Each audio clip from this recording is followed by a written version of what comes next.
Home run derby I thought was outstanding. We're going to get to that right off the bat. A lot of things going on in the NFL right now, including Dez Bryant's holdout. He has 3 hours left to sign, along with Demaryius Thomas for the Denver Broncos and Jason Pierre Paul of the Giants, who Jason Pierre Paul will most likely, I would say about 99.9% not sign due to his 4th of July fireworks accident and him having to have his right index finger amputated. We'll get to that as well. Got a lot of other NFL stories to break. We're even going to cover college football today with the situations that are going down at Florida State University right now with the domestic violence that's going on down there. We'll get to that a little bit later. New Jersey Jackals update real quick. Jackals are up 7-2 over the Rockland Boulders. I think now it's 7-3. In the top of the 6th inning, we couldn't have our interview with media director and play-by-play announcer last week of the Jackals, Michael Cohen, but we will have it today right here for you on 90.3 WMSC. We'll have that around 2 or 2:30 whenever the Jackals game wraps up at Yogi Berra Stadium. Michael Cohen will be on with us. So we got that to look forward to as well right here on SMC Sports 90.3 WMSC.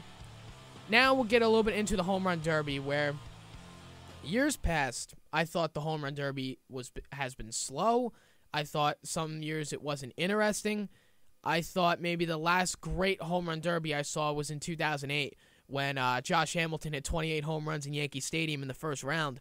But not a lot of people remember what happened at the end. People remember, Josh Hamilton lost that home run derby because he burnt himself out. Justin Morneau won that home run derby. 2009, Prince Fielder won, and then I believe in 2012 he won again. But you just really can't get into the home run derby festivities. I thought the 10-out system has always been boring. I thought, with the players taking a lot of pitches, until they get their pitch, I never liked that. This year, the MLB decides we're going to get rid of the out system, and we're going to put in a time limit. So the original plan before the home run derby was a 5-minute time limit, no outs, but Cincinnati was in threat of bad weather that night, so they shrunk it to 4. Any home run over 425 feet, extra 30 seconds at the end. And instead of trying to beat 7 guys or be like the best of 4, it was set up in a bracket. So the bracket right here, and I believe the ranks were for players, the amount of home runs I think they hit in the year. So number 1 was Pujols versus number 8, Kris Bryant. Number 4, Jock Peterson versus number 5, Manny Machado. Number 3, Josh Donaldson versus number 6, Anthony Rizzo. And number 2, the hometown hero in Cincinnati, Todd Frazier, who ended up winning the home run derby against number 7, Prince Fielder. This home run derby I thought was the best home run derby I've seen in my entire life for these reasons. First of all, Todd Frazier, second guy in history to win in his home ballpark. The last guy to do it was Ryan Sandberg of the Cubs in the 1990 home run derby at Wrigley Field. No other player has ever done that before. Now, you take a look at the home run derby, in years past again, I thought last year was boring besides Giancarlo Stanton hitting 520-foot home runs onto the top of Target Field. But you take a look at this home run derby, and right out of the gate, Anthony Rizzo is swinging for the fences because he can't afford to waste time to take pitches. He had one 45-second timeout, or 40 seconds.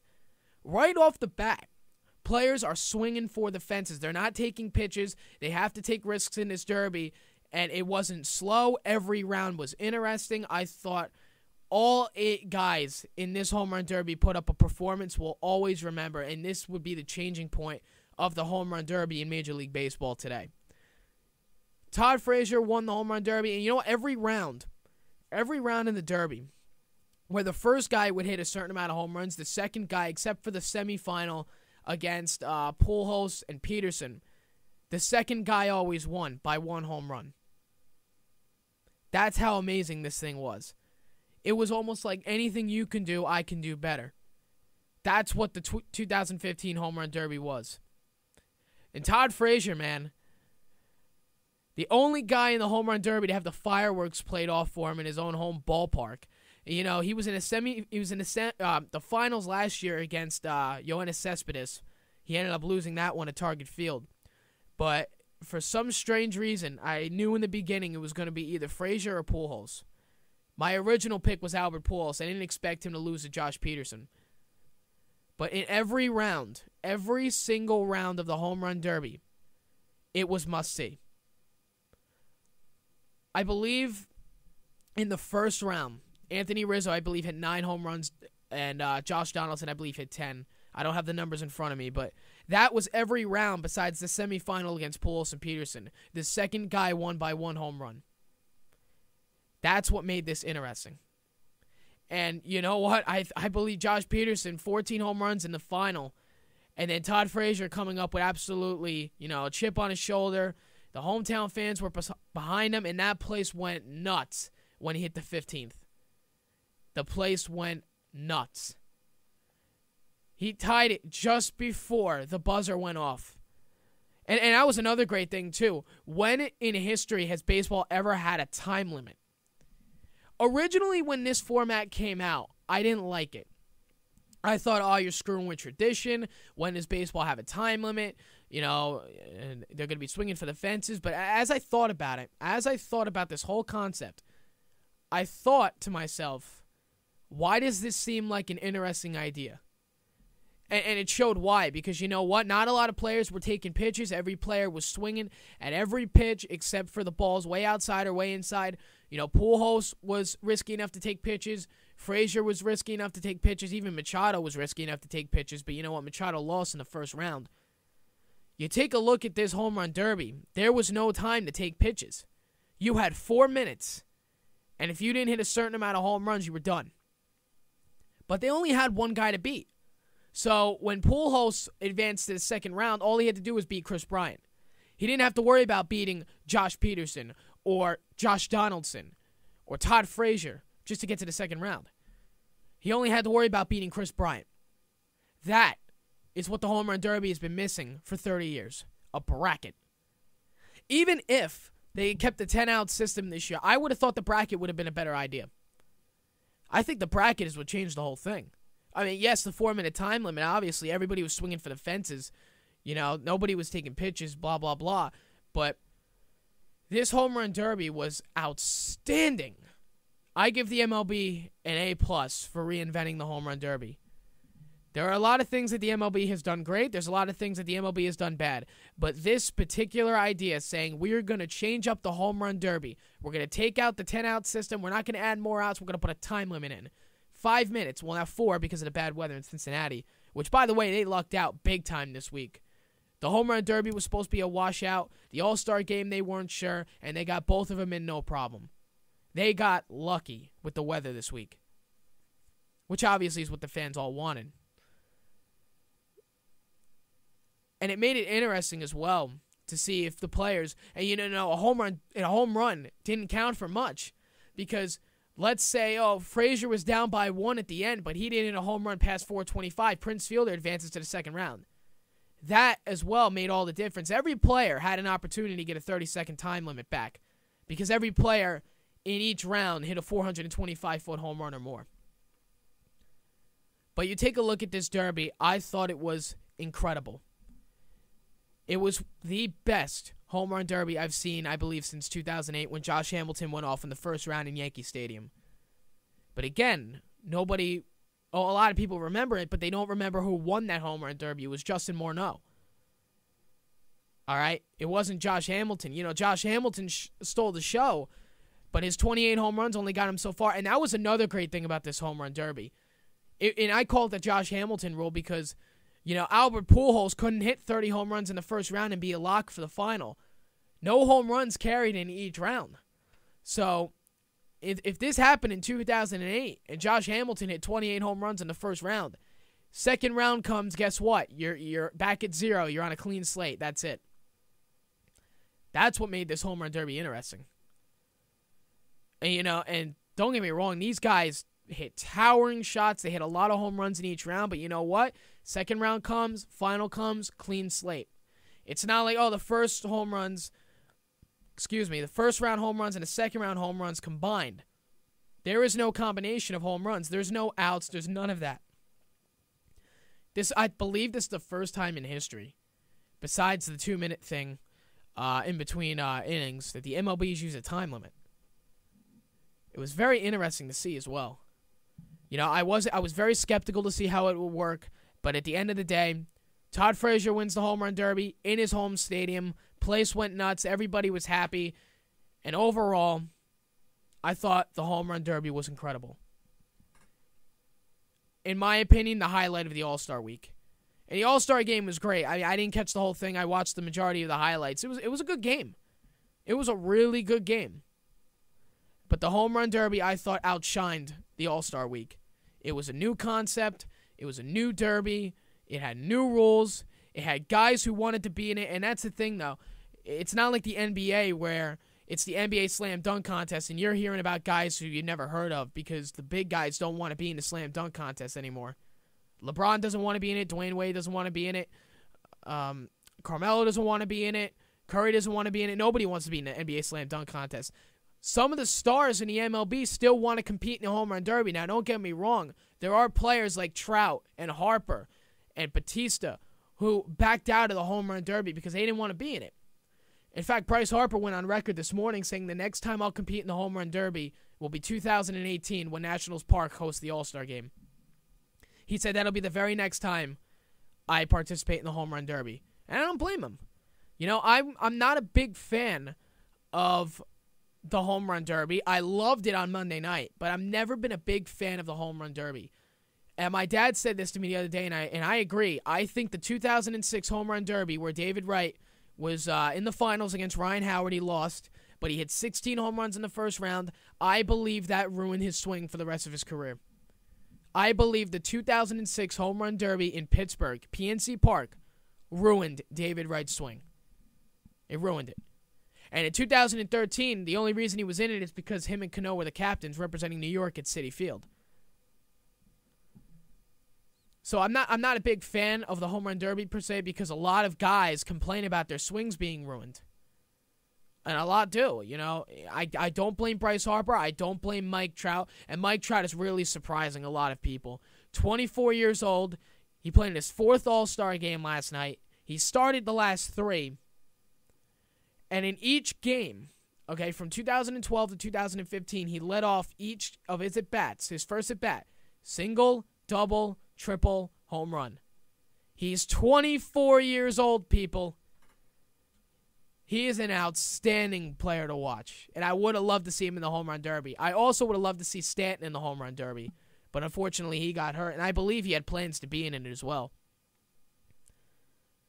The bottom line, the Home Run Derby I've never really liked. I like watching it. I like the entertainment. I like it. It's a little bit of a little break of the All-Star festivities. A lot of guys get to go and watch. They get to laugh. They get to have a good time with their families, their kids. It's a good time. But at the end of the day, what does it really do to a player's swing? It has to take a toll on it. I believe it did it with David Wright. I believe it did it with a lot of other people. I believe it did it with Josh Hamilton, Justin Morneau. I believe it happened to all those guys, even Prince Fielder for a little while. Now, Prince Fielder regained his swing. Don't get me wrong, but I believe he had some trouble after some derbies as well. He won in 2009 and he won in 2012. But just goes to show the Home Run Derby has its way of reinventing itself. Has its way. We're going to take a quick break here on SMC Sports. Coming up, we'll review the All Star Game. We got a lot of NFL stories to talk about. A little bit of NBA free agency that should be aware. Wearing my We Run the East shirt of the Dallas Cowboys, hoping that'll bring a little good luck. 3 hours and 45 minutes for Dez to make a decision. Is he going to bluff or is he going to sign? The latest offer, $13 million. We'll get back to that later on in the show. 14 minutes past the 1 o'clock hour. Sean McChesney in the studios on SMC Sports on 90.3 WMSC. Back after this.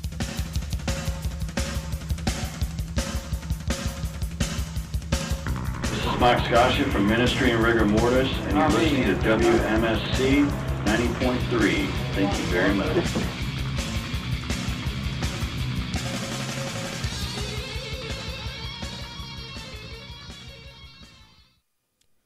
All right, 17 minutes past the 1 o'clock hour. You're listening to SMC Sports. 90.3 FM, 973-655-4256 is the number to call. Sean McChesney in the WMSC studios. Just discussed a lot of the Home Run Derby, which, again, I thought was amazing. I thought the MLB did a great job in reinventing the whole thing, getting the fans into it again, because if I'm talking, or if I'm representing the basic fan, I'm saying, what else more can we do? It was a great start, but there is a little bit more to be done, especially with time and stuff like that. Originally the plan was 5 minutes, but it got shut down to 4 because of the pending weather in Cincinnati. Personally, I like it better at 4 minutes than anything else. Quick Jackals update, bottom of the 6th, Jackals up 7-4 on the Rockland Boulders. Again, we'll have Michael Cohen, the media director, and the play-by-play announcer of the Jackals on with us as the game concludes. So that'll be around 2 or 2:30, I hope. Right now we're in the bottom of the 6th, so this game's kind of moving a little slow. So when that game's over, we'll have Michael Cohen on the air. So just discuss a little midseason update on the Jackals as well as what he expects going from there. Some of the players that have been outshining on the Jackals team and what he can expect to see if the Jackals can make it back to the Can-Am Championship. So that'll come around 2:30 or 2 o'clock whenever this game concludes and Michael Cohen calls in.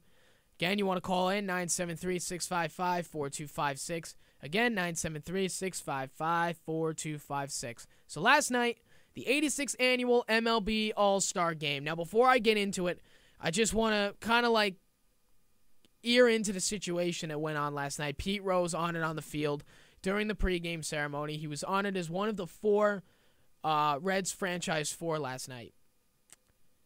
Now, good for Cincinnati for giving him the ovation, which I don't know if he deserves anywhere else, but you knew in Cincinnati they were going to give him something special. That place didn't sit down for 2 minutes. The place went nuts when he came out. Now, you heard boos in the crowd as well, but the majority of the Cincinnati fans were supporting Pete Rose. They're ready to welcome him back. They're ready for him to be in baseball again. I can't remember the last time Pete Rose stepped on a baseball field. I really can't remember the last time. Maybe Fenway, 99, 2000 Atlanta. I don't know. Don't have that fact in front of me. I'll find it later. But Cincinnati is ready to welcome their hero back. The all-time hits leader. They're lucky they didn't take that away when they found out more in this investigation. However, and this is the however part, he will meet with Commissioner Rob Manfred, later in the month to discuss reinstatement. If this were Bud Selig, he would never be in the MLB again. Manfred, I think, is going to listen to his claim to be reinstated, and it could happen. I personally think this could happen. Do I think it will happen? Or do I personally think it will happen? No. I don't think he deserves to ever be reinstated again, not after what he did. Now, if he was telling the truth about not betting on games as a player in 1986, then maybe we can talk about reinstatement. But earlier in the year, we found out he did bet on games as a player. April 9th through July 9th, they found a notebook. ESPN, I don't know how they found it. Outside the Lines did it. But they found his notebook of the games that he bet on from April 9th to July 9th of 1986 when he was still playing with Cincinnati. Now, there's no proof that he bet against the Reds to lose. There's no proof he did that. But still, you bet as a player. And not only that, in 2004, you went on E60 and you lied, or not E60, 60 Minutes and you lied about it. When this whole thing came out, and they found out Pete Rose did bet on games as a manager, banned for life from baseball.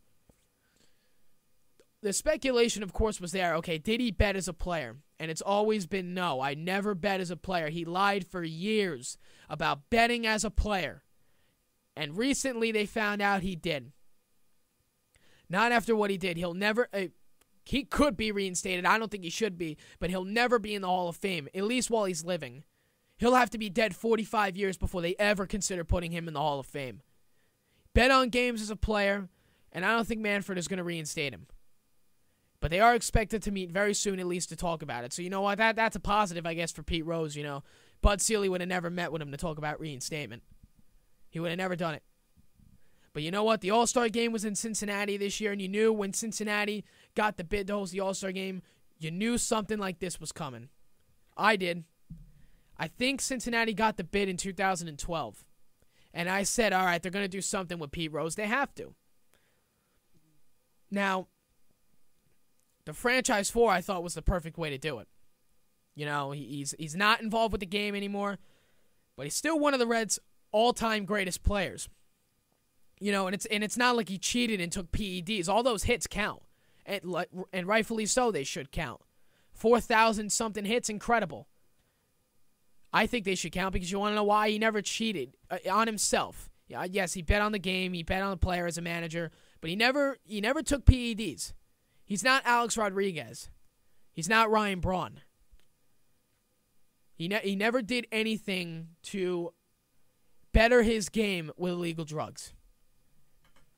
So that's the reason that the MLB is keeping his hits the way they are. He's still the all-time hits leader. He always will be, but he'll never be in the Hall of Fame. If he never bet on games, he would have been in the Hall of Fame years ago. Probably first ballot. But it comes down to the fact that, once again, that he bet on games as a manager, and then we found out he's been lying for years and years and years, and he bet as a player, too, in 1986. That right there, that is all you need to know about Pete Rose. Cincinnati's ready to welcome him back, and rightfully so. You know what? If we found out that Tom Seaver bet on games, I would be the Mets fan ready to welcome him back, too. If we found out Tom Seaver did that, or Dwight Gooden, or Keith Hernandez, and they bet on games, I would be ready to welcome them back too. But as a fan, as the fan of the game, are you ready to welcome Pete Rose back into baseball? I don't think I am. Not yet. And I don't think I ever will be. And again, he will have to be dead for 40 years before they consider putting him in the Hall of Fame. Do I think he'll be a Hall of Famer? Yes, but not while he's living. He will never be in the Hall of Fame as a living player. Because, again, he did bet on the game, but he's still the all-time hits leader. You have to put him in at some point, which I think they will do, but, again, not for a very, very long time. I'm still waiting for them to put in Mike Piazza, for God's sakes. The greatest hitting catcher of all time, but the steroid use possibly. Besides Ken Griffey Jr., he's the next one to go in. So this January, I better not be disappointed, or else I'll come back on the air and rant again. But going back on Pete Rose, he's a player who cheated, bet on the game as a manager and a player. Greatest Cincinnati Red of all time, I personally believe.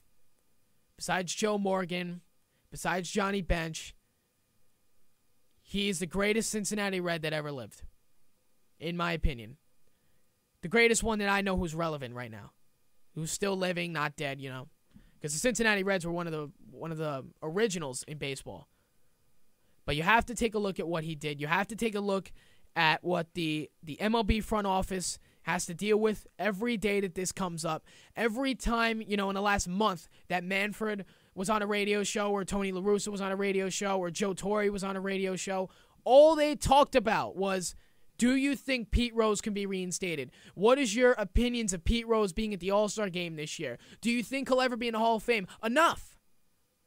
Pete Rose is not going in the Hall of Fame as a living human. He will go in when he's dead, or not at all. So enough. It's amazing that a lot of people are still, he did this, he did that, he cheated. It's like Tom Brady. Well, I was a quarterback. It doesn't matter. Oh, well, we beat Indianapolis 44-7. It doesn't matter because you cheated. And we're going to get to Tom Brady a little later, too, because Commissioner Roger Goodell is expected to hand down the decision soon, possibly this week. And with my luck in this show, the decision will come tomorrow or tonight, because that's just the luck of my show. So the point is with Pete Rose, I don't think MLB is ready to welcome him back yet. I don't think he'll ever be reinstated. And more important than that, I don't think he'll ever be in the Hall of Fame as a living player. If he ever has a chance to go in, he will be dead for many years. We're going to take a quick break here on the show. Coming up, we will discuss the review of the MLB All Star Game. Mike Trout, Andrew McCutchen, all those guys. Jacob deGrom dominated. DeGrominate. So we'll discuss that. NFL stories. Dez Bryant, time's running out. 3 hours, 30 minutes. You better sign the contract before I ran at 4 o'clock. Because if he doesn't sign the contract, I believe the Cowboys are in trouble. Although they do have solutions if he doesn't. We'll get to all that later. 28 minutes past the 1 o'clock hour. 973-655-4256 is the number to call. Sean McChesney on 90.3 WMSC, and we'll be back after this.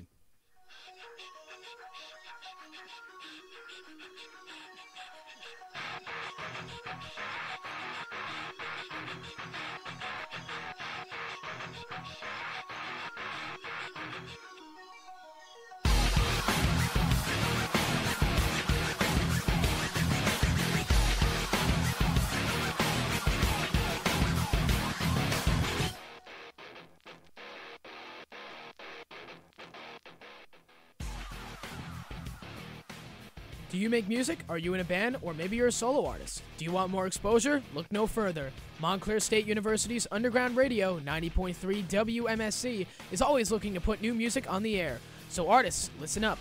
If you would like to send your music to WMSC, you can send a digital copy to music@WMSCradio.com. Keep in mind that music with offensive language or content will be subjected to FCC regulations and censored if needed. Questions, call the request line 973-655-4256. So what are you waiting for? Send in your music to 90.3 WMSC now. And 32 minutes past the 1 o'clock hour, you're listening to SMC Sports on 90.3 FM. Sean McChesney in the WMSC studios, holding down the fort. It's SMC Sports. Again, another Jackals update, top of the 7th. Jackals up on Rockland, 7-4. We'll have Michael Cohen on when this game concludes. So just a quick update there. Still a lot more to talk about in the NFL and NBA world. Dez Bryant still checking my phone for updates. He is still not signed. The latest offer was $13 million from the Dallas Cowboys organization. Justin Houston just signed his franchise tag with the Kansas City Chiefs. I'm taking a look to see how much the deal was. Hold on one second. Chiefs sign linebacker Justin Houston to 6 years, $101 million, with $52.5 guaranteed, 22 sacks in 2014. So, with that being said, now Demaryius Thomas, JPP, and Dez Bryant are still the only ones not to have signed their franchise tags. JPP, again, most likely will not, considering he only has 9 fingers today. But, so really the big story is with Demaryius Thomas and Dez Bryant, and we'll get to that later. But let's review the MLB All Star Game first, which, again, I didn't see the whole thing, but, I saw the highlights. I thought it was a great game, just like it should be. American League wins 6-3. Winning pitcher David Price, losing pitcher Clayton Kershaw. How about that final vote? MVP was Mike Trout, back-to-back MVPs in the All Star Game. He's the first player in MLB history to do that. Go back to the 1933 All Star Game, the first ever one. He's the first guy to win the MVP back-to-back. In order from 2012 to 2015, Trout hit a single, double, triple, and a home run in his first at-bats of the game. Mike Trout went 1 for 3 last night with a home run. Brian Dozier, who barely made the team in the first place, went 1 for 1 with a homer, I believe. Andrew McCutchen on the other side hit a homer. And what really killed the National League was they went 1 for 7 with runners on base. They left 6 guys on base, 1 for 7 with runners in scoring position. Very proud Mets fan last night, however, Jacob deGrom in his first All-Star game. He's the first guy in MLB history to strike out the side in an All-Star game in 9 pitchers or fewer. I was a proud Mets fan last night. But both teams left 6 guys on base. So, now with that being said, the American League gets home field advantage in the World Series. 3 years in a row, they're 10 for 13 in the All-Star game since the stipulation came about in 2003 in Chicago, after the 2002 tie in Milwaukee. So, the American League has won 10 of the last 13, and they've just won 3 straight. So, the American League now with home field advantage in the World Series. And another thing I'm getting sick and tired of on sports radio are people saying, home field advantage shouldn't be decided on an exhibition game. And you know what? This exhibition game, because of that stipulation, is the best All-Star game in sports. Nobody watches the Pro Bowl. Nobody cares about the NHL All-Star Game.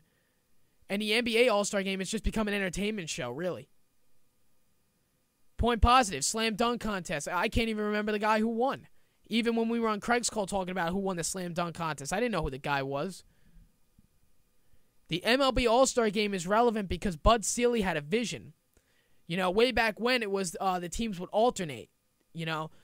So it was like before it was like, okay, 2002 the American League hosted, 2001 National League, 2000 American League, and so on and so on. 2003, Bud Selig was like, listen, let's make it interesting. Let's make it more than an exhibition. Winner of the All Star Game, their league gets home field advantage in the World Series. It's interesting. I've always liked it. And yeah, you can make the argument of best team on record gets home field advantage. You can make that argument because you know what? There have been times where the American League wildcard team faced, a division NL winner and they got home field advantage in the World Series. There's been times like that. But here's the thing. Here's the thing with that. This is what makes the All-Star Game interesting. It brings people in. It brings people into the ballpark. It brings viewership on Fox. This is probably one of Fox's greatest ratings besides the Super Bowl. But seriously, Bud Selig had a vision in 2003 to make this possible. He had a vision where he can make the All-Star Game relevant, he can make it interesting, and more importantly, he can make it a game where people want to play in it. Ned Yost was talking the other night saying he's going to manage like it's Game 7 of the World Series. Same with Bruce Bochy. Why? Because the All-Star Game decides where Game 7 is going to be played. It did it last year. Kansas City had Game 7 in the World Series. And why? Because the American League won the All-Star Game. San Francisco's the first team, and I don't know how recent memory, to win on the road in Game 7. But that's what this game does. It decides where Game 7 of the World Series will be played. So it's not much really an exhibition. It's like, oh, why did we decide off an exhibition? I mean, the fans like it. I mean, I know a lot of people don't like it. I've always loved it. I always loved watching the All-Star Game, seeing which league is going to have home field advantage, which team is now most likely to go to the World Series. Kansas City Royals have a great shot to go back. They've got a great shot. Houston has a shot. Anaheim's got a shot. And now they're saying to themselves, okay, we won the All-Star Game. We have a shot to have Game 1 at home and possibly Game 7 at home. Game 7, the greatest World Series games to ever be played in Game 7. A lot of history has happened in Game 7s. And this All-Star Game decides where Game 7s are played. Now, I understand people's arguments of, the best seed should get it. Let's say, oh my God, let's say an example. Like, let's say the Washington Nationals win 98 games this year, which I don't think they're going to do. But let's say they have an unbelievable second half, win 98 games, win the National League pennant. Let's say they face the Minnesota Twins in the World Series, who barely win the wild card game, win 83 games in a year. And Minnesota is hosting Game 1 of the World Series. Let's keep that example in, okay? Sure, Washington Nationals fans are going to be pissed because, like, oh, we won 98 games and we're playing, the wild card team that snuck its way in who has 83 wins and we got to go on the road for Game 1. I understand that argument. But again, that's what makes the All-Star Game great. Who watches the Pro Bowl? I don't. Who watches the NHL All-Star Game? I don't. Who watches the NBA All-Star Game? Unless you're a fan of the sport, you can't sit there and tell me that you can get interested or you can get into an All-Star Game in another sport. Unless you are a die-hard fan, and I'm a big football fan and I can't get into the Pro Bowl. Unless you're a big hockey fan or a big basketball fan, you can't sit there and tell me that you get into these games. You can't do it. The MLB is the only league in the world that has something on the line in an exhibition game, in an all-star game. And it shouldn't be called an exhibition because it's the best of the best. Speaking of that, if the game really is the best of the best, why does every team have to have a representative? The Philadelphia Phillies, who have a franchise record 62 losses this year, had a representative in Jonathan Papelbon in the All-Star game. Papelbon's been okay this year, but he's been playing for a god-awful team who only has 62 wins. How can you tell me that the Philadelphia Phillies deserve to have a representative in the All-Star game? That should be a rule that's changed. Now, I do agree with that point. If we're going to decide home field advantage in the All-Star game, why are teams who probably have no relevance in being in the All-Star or being in the World Series this year, Philadelphia won, Oakland won, Seattle won, why do these god-awful teams who don't deserve to have any All-Stars deserve to have a spot in the All-Star game. I agree with that point. I think if you are going to have home field advantage on the line in the All-Star game, it needs to literally be the best of the best. Leave teams out. Philadelphia should have been left out this year. I don't think anybody on the Phillies should have been in the All-Star game. If it's the best of the best, you pick the best of the best. I don't even think any Phillies were up for fan voting. What, Chase Utley was going to be on the fan voting? He's batting $106. Not even. I think he's batting worse. The Philadelphia Phillies have been awful this year. Why do they deserve a representative in the All-Star game? I do agree with that point.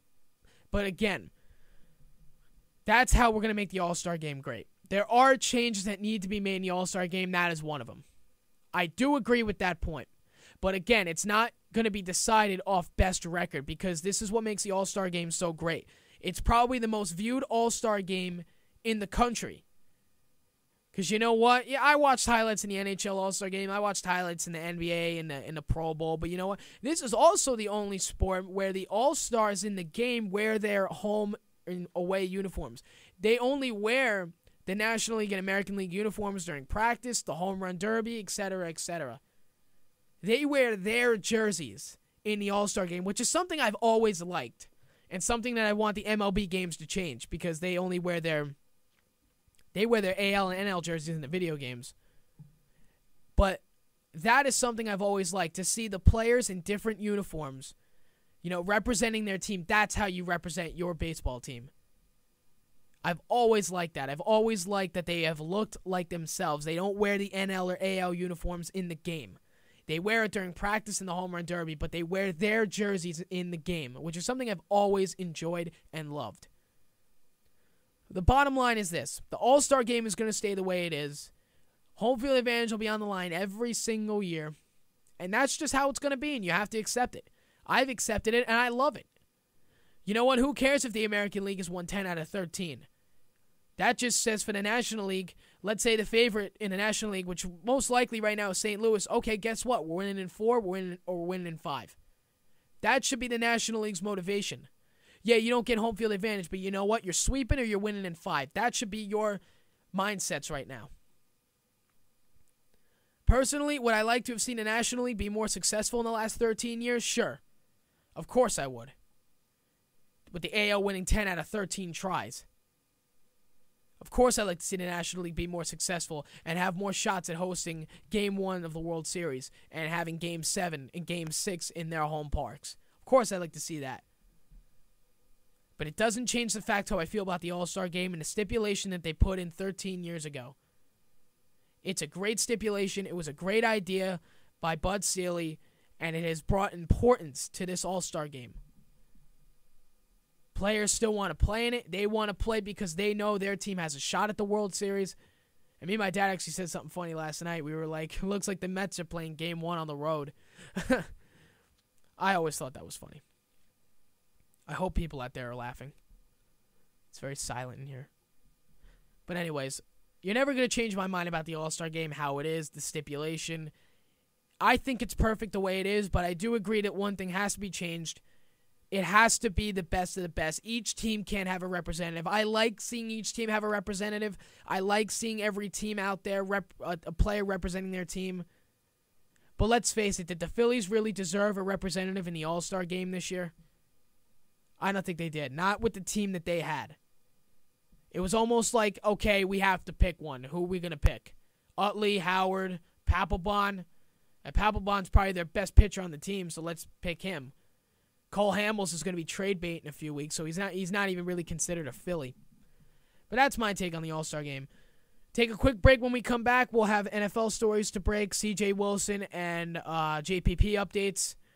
Dez Bryant story. He still has not signed his contract yet. Neither did Demaryius Thomas. So, and another thing, speaking of the Phillies, Jeremy's Familia in the final vote I thought was ridiculous. I feel the only reason he was in the final vote is because the Phillies needed a representative in the All-Star Game. So, that's my take on the All-Star Game. American League wins 6-3. Trout wins the MVP. Game 1 of the World Series will be played in We'll find out in October, but it will be an American League ballpark. When we come back, we'll break NFL stories. We'll have NBA to talk about. 973-655-4256, the number to call. Sean McChesney in the studios on 90.3 WMSC. Back after this.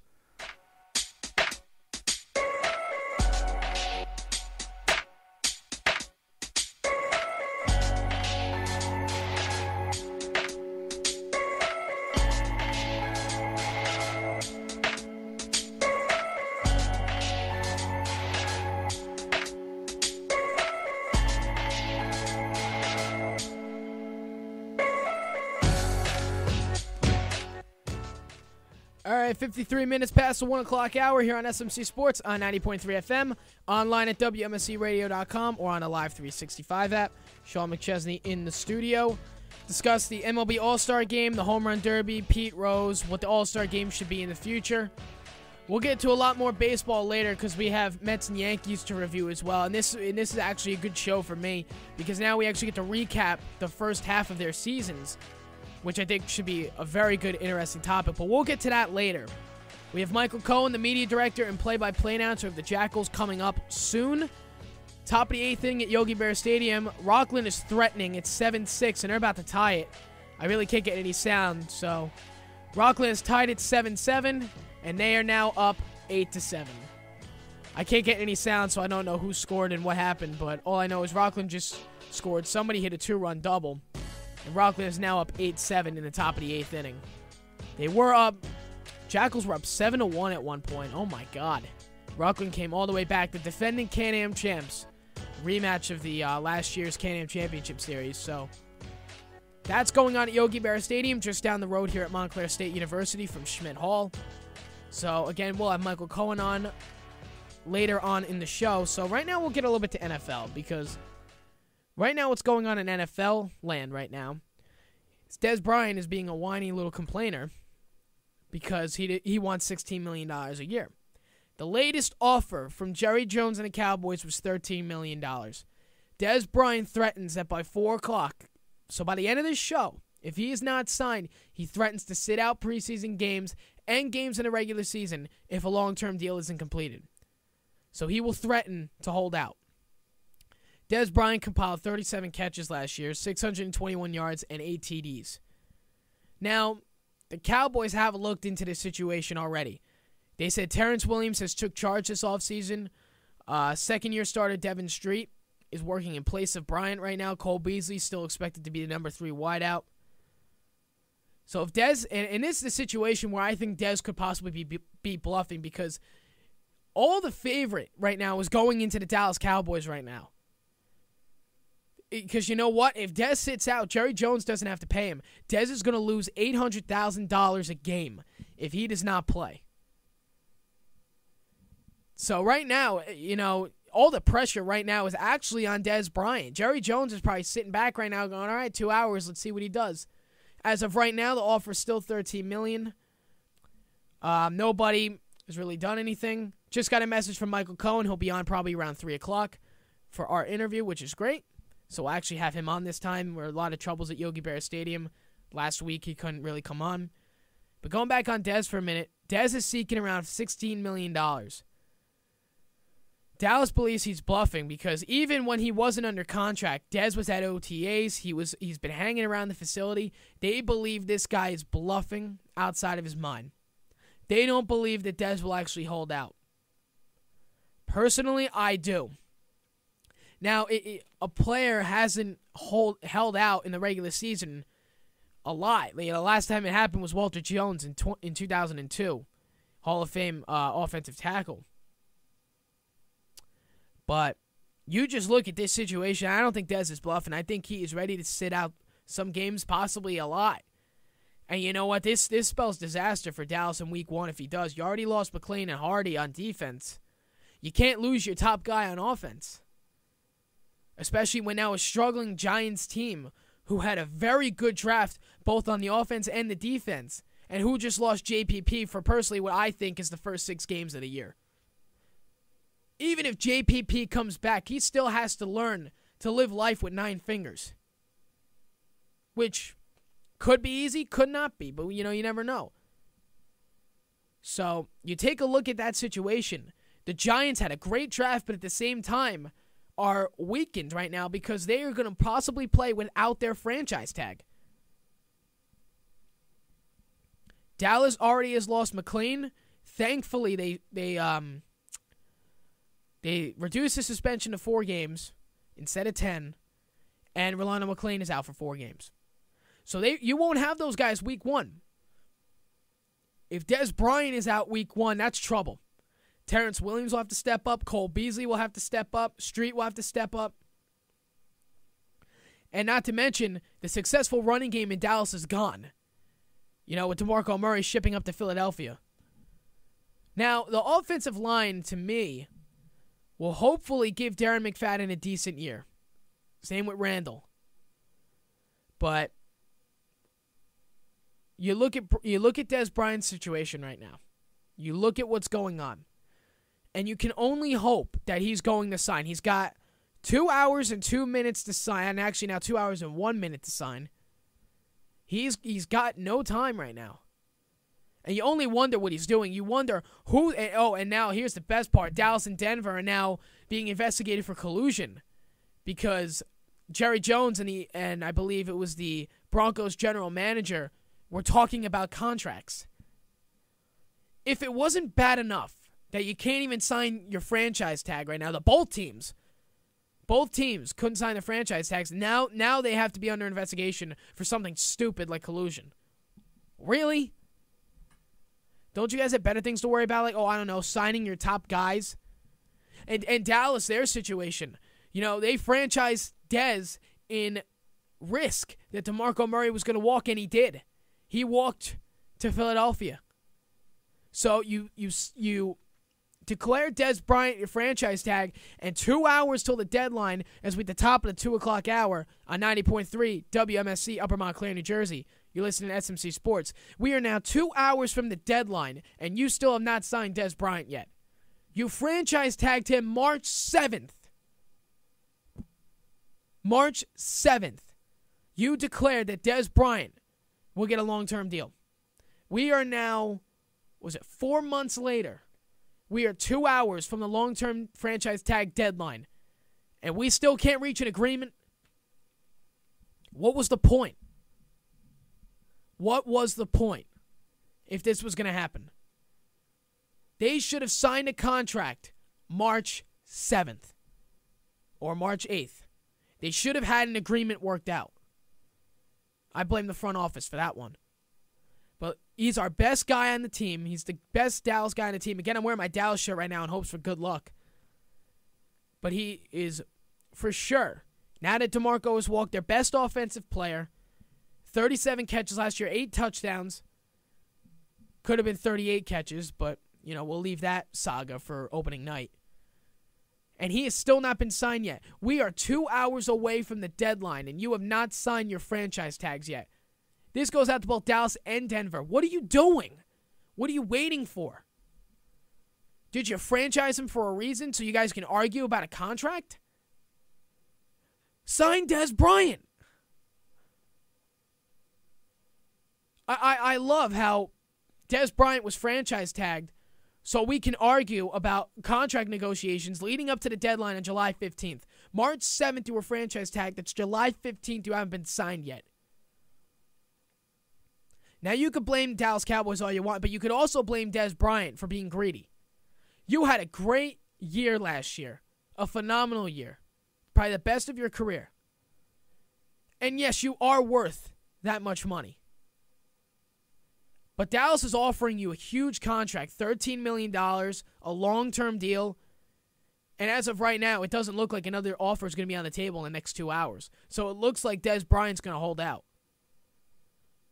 $13 million I would jump on. I would jump on it, literally, guard it with my life, kill anybody in sight for it for $13 million a year. But Dez Bryant doesn't see it that way. I don't understand it. Dez Bryant's being too greedy at this point. He's young, he's immature, and we knew that when we drafted him. When Dallas drafted him, they knew how, I'm saying we like I'm Jerry Jones. Like, they knew how immature this guy was going to be. Now here comes his contract year. We're going to franchise you. You know, the offer last night was $12.8 million. Now it's $13 million a year. Take the contract. Stop being greedy. I thought you wanted to win a Super Bowl. This is how you're going to win a Super Bowl. We're going to build this team around you and Romo and try to win a Super Bowl. That's what Dallas is trying to do. They're building an offensive line for Romo and Bryant. The defense improved with the additions of Byron Jones and Randy Gregory.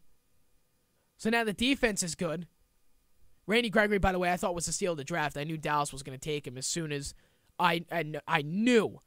When he fell out of the first round, I knew Dallas was going to take him in the second round late. But the point is, this team is starting to shape up to be a contender. Last year, you made it to the divisional round in Green Bay. It's your first road loss of the year. You went 8-0 in the regular season on the road. Was that because of Dez Bryant and Tony Romo? Yes. You had a great offensive line as well. Dez needs to come back to reality and realize he's not a superstar.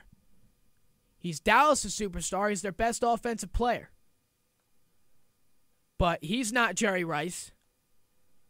He's not any of those guys. Not yet.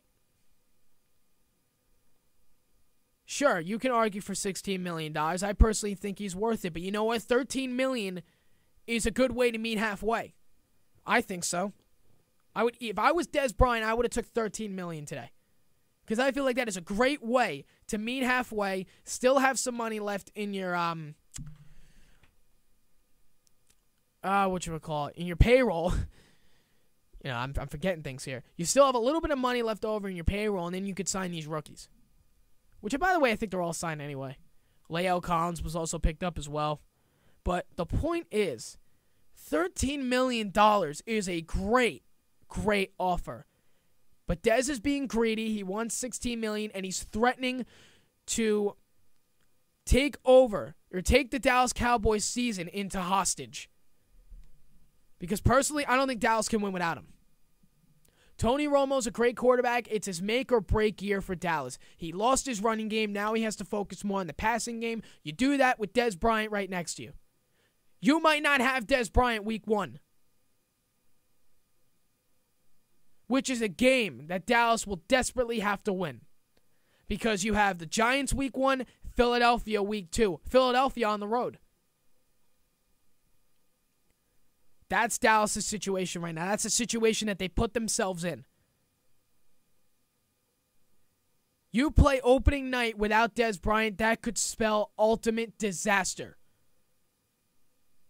Now, I have faith in this Dallas Cowboys team that they're going to beat the Giants week 1 on Sunday night. I still think the Giants have a lot more to do before they can be an NFC East championship caliber team again. So I think Dallas has that covered, but the point is you need Dez week 1. You're the defending NFC East champs. How are you going to defend your title without one of the men, or probably the top guy who got you there? Yes, the offensive line was outstanding. That's why Murray had a great running game. Tony Romo was consistent, even with a bad back. But let's face it, people. If Terrence Williams was the number 1 wide receiver, do you really think Dallas would have won 12 games last year? I don't think so. I think they would have been a playoff contender. But the 3 touchdowns in Philadelphia in a must-win game to reach first place and then play Indianapolis a week later and win the division. If Terrence Williams was the number 1 wideout, we don't win that game in Philadelphia. That was the Dez Bryant show in Philadelphia. When he had games like that, those were the reasons why Dallas won the NFC East last year. Now, you could say, oh, Dez didn't do anything in the playoffs, this and that. You're right, he didn't. You know, Dez didn't do anything against Detroit. Green Bay, he had one of the most controversial calls on him in history. But let's face it, guys, that regular season was Dez Bryant. That regular season was all Dez Bryant. And I'm not saying that the Cowboys won the NFC East because of him. I'm saying he was one of the biggest contributors, especially when you look at nights against Philadelphia in a must-win situation in December to win the division, against guys like Indianapolis in the clincher to win the division. You know, in games like week 2, stuff like that.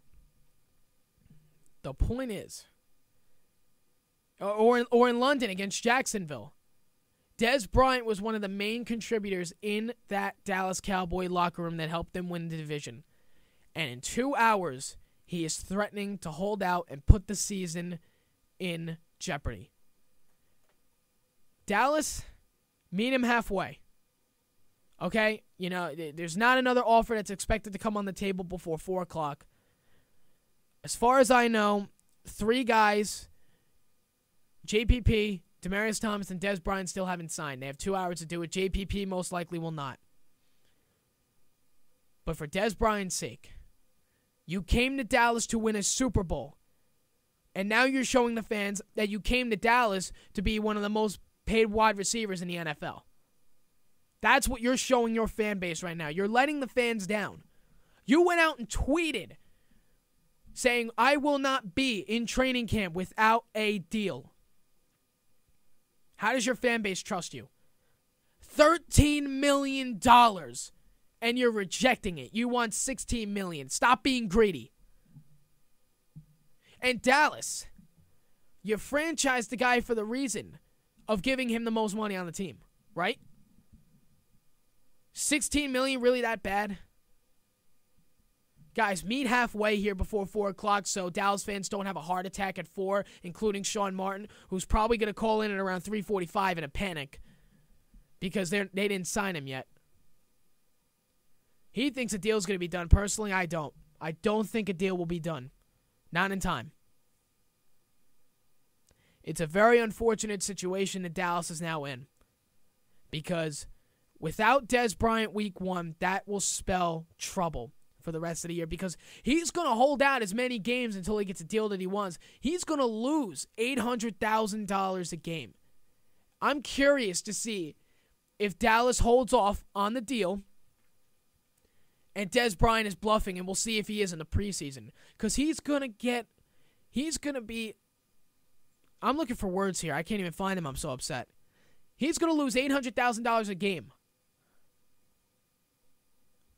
If Jason Garrett offered me $800,000 to play offensive line for the Cowboys, I would do it. I would absolutely do it. For $800,000 a game, and you're going to let that go? I mean, that's probably chump change in the NFL. But $800,000 a game, you're just going to let that go because you want a $16 million contract. Stop being greedy. Start thinking about the team's needs. You're an NFL wide receiver on the Dallas Cowboys. You're not God. And God is probably watching through the hole in AT&T Stadium and saying the same thing. You're not God. I am. I really hope a deal gets done in the next 2 hours because if not, and Justin Frasca's not going to be in today, for his show, The Tropical Storms. He has a prior commitment. He won't be here, so we'll be off the air till 7 o'clock when Mosh All Night comes on. Which means I'll spend a few minutes after 4 o'clock ranting on this again. It's an unfortunate situation that Dallas is now in. The last player to skip regular season games after an unsigned franchise tag, Hall of Fame offensive tackle, Walter Jones' 2002 season. He missed, I think, 2 or 3 games.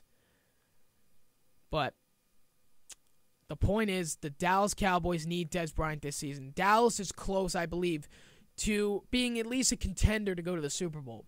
Last year, I don't think they were a contender. They should have lost that wild card game against Green Bay, or against Detroit, but they should have won the divisional game against Green Bay. What they would have done in Seattle, who knows?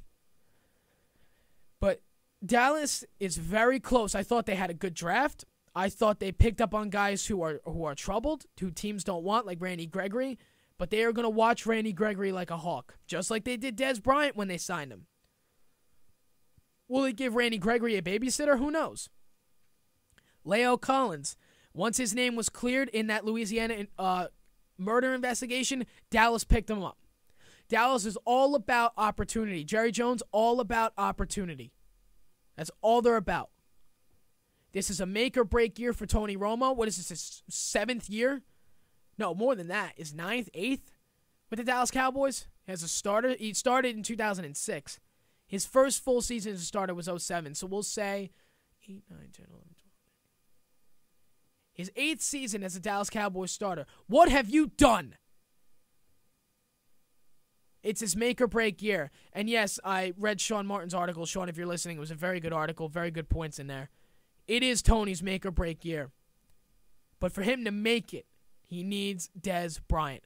We'll talk more NFL when we come back from the break. A lot of stories in there. More MLB coming up. Michael Cohen should be on the air around the 3 o'clock hour. Top of the 9th over at Yogi Berra Stadium. Rockland up still 8-7, threatening with a man on first. 13 minutes past the 2 o'clock hour. Sean McChesney in the WMSC studios. 90.3 WMSC. Back after this. WMSC. 90.3 WMSC, Montclair's Underground Radio. 90.3 WMSC, Upper Montclair.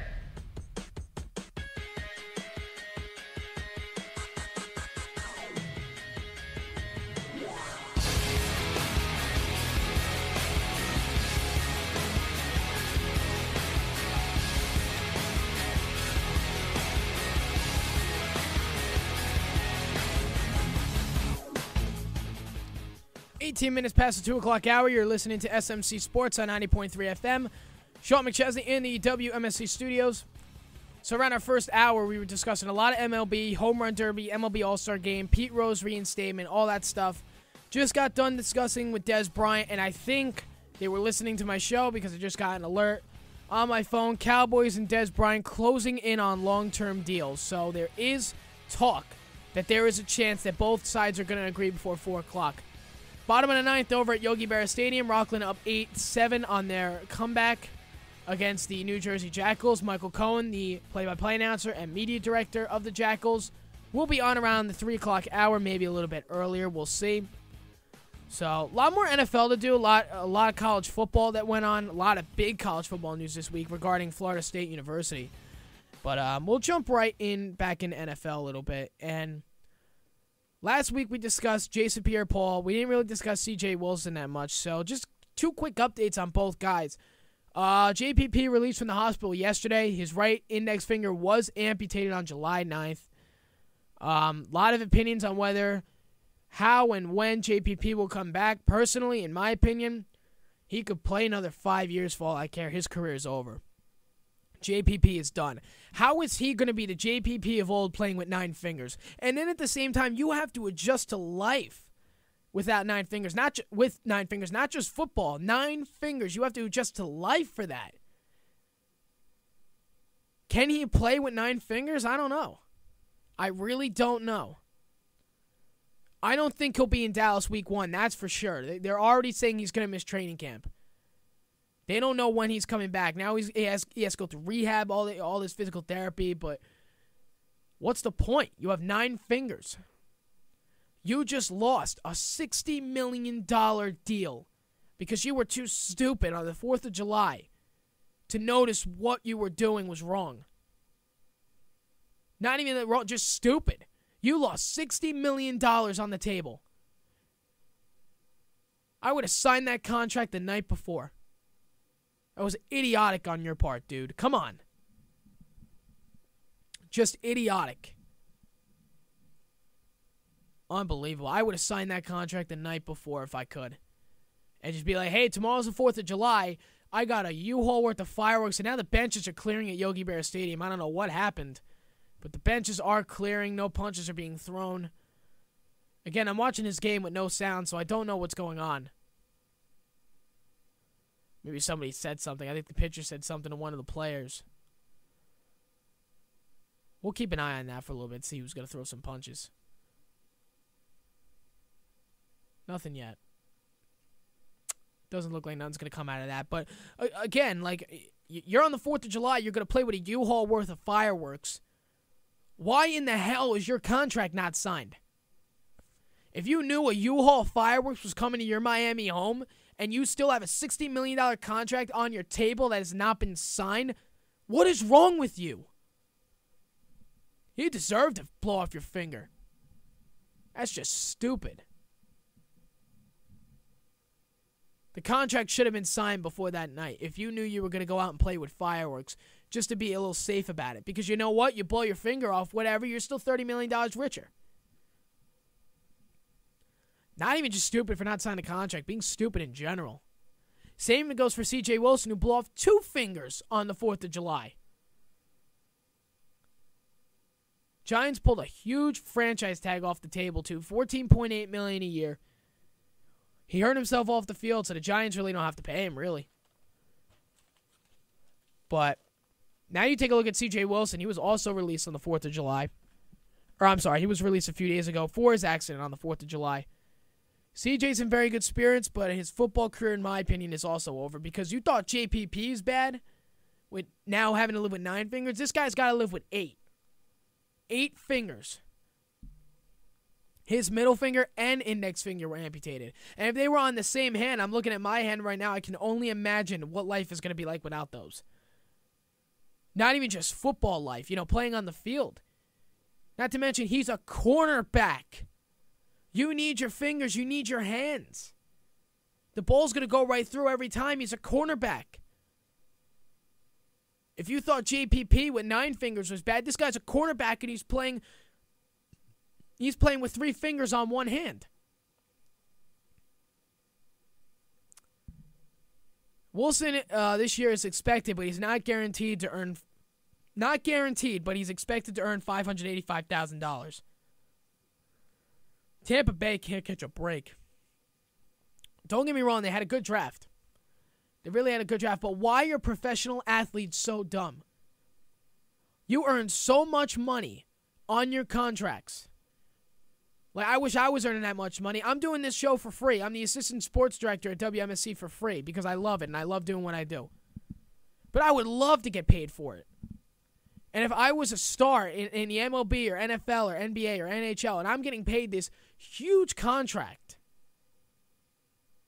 the one unwritten clause is don't be stupid. Because you know what? The Giants and JPP had a $14.8 million contract on the table. $14.8 million a year. And literally with his fingers, he blew it all up. That's what happened.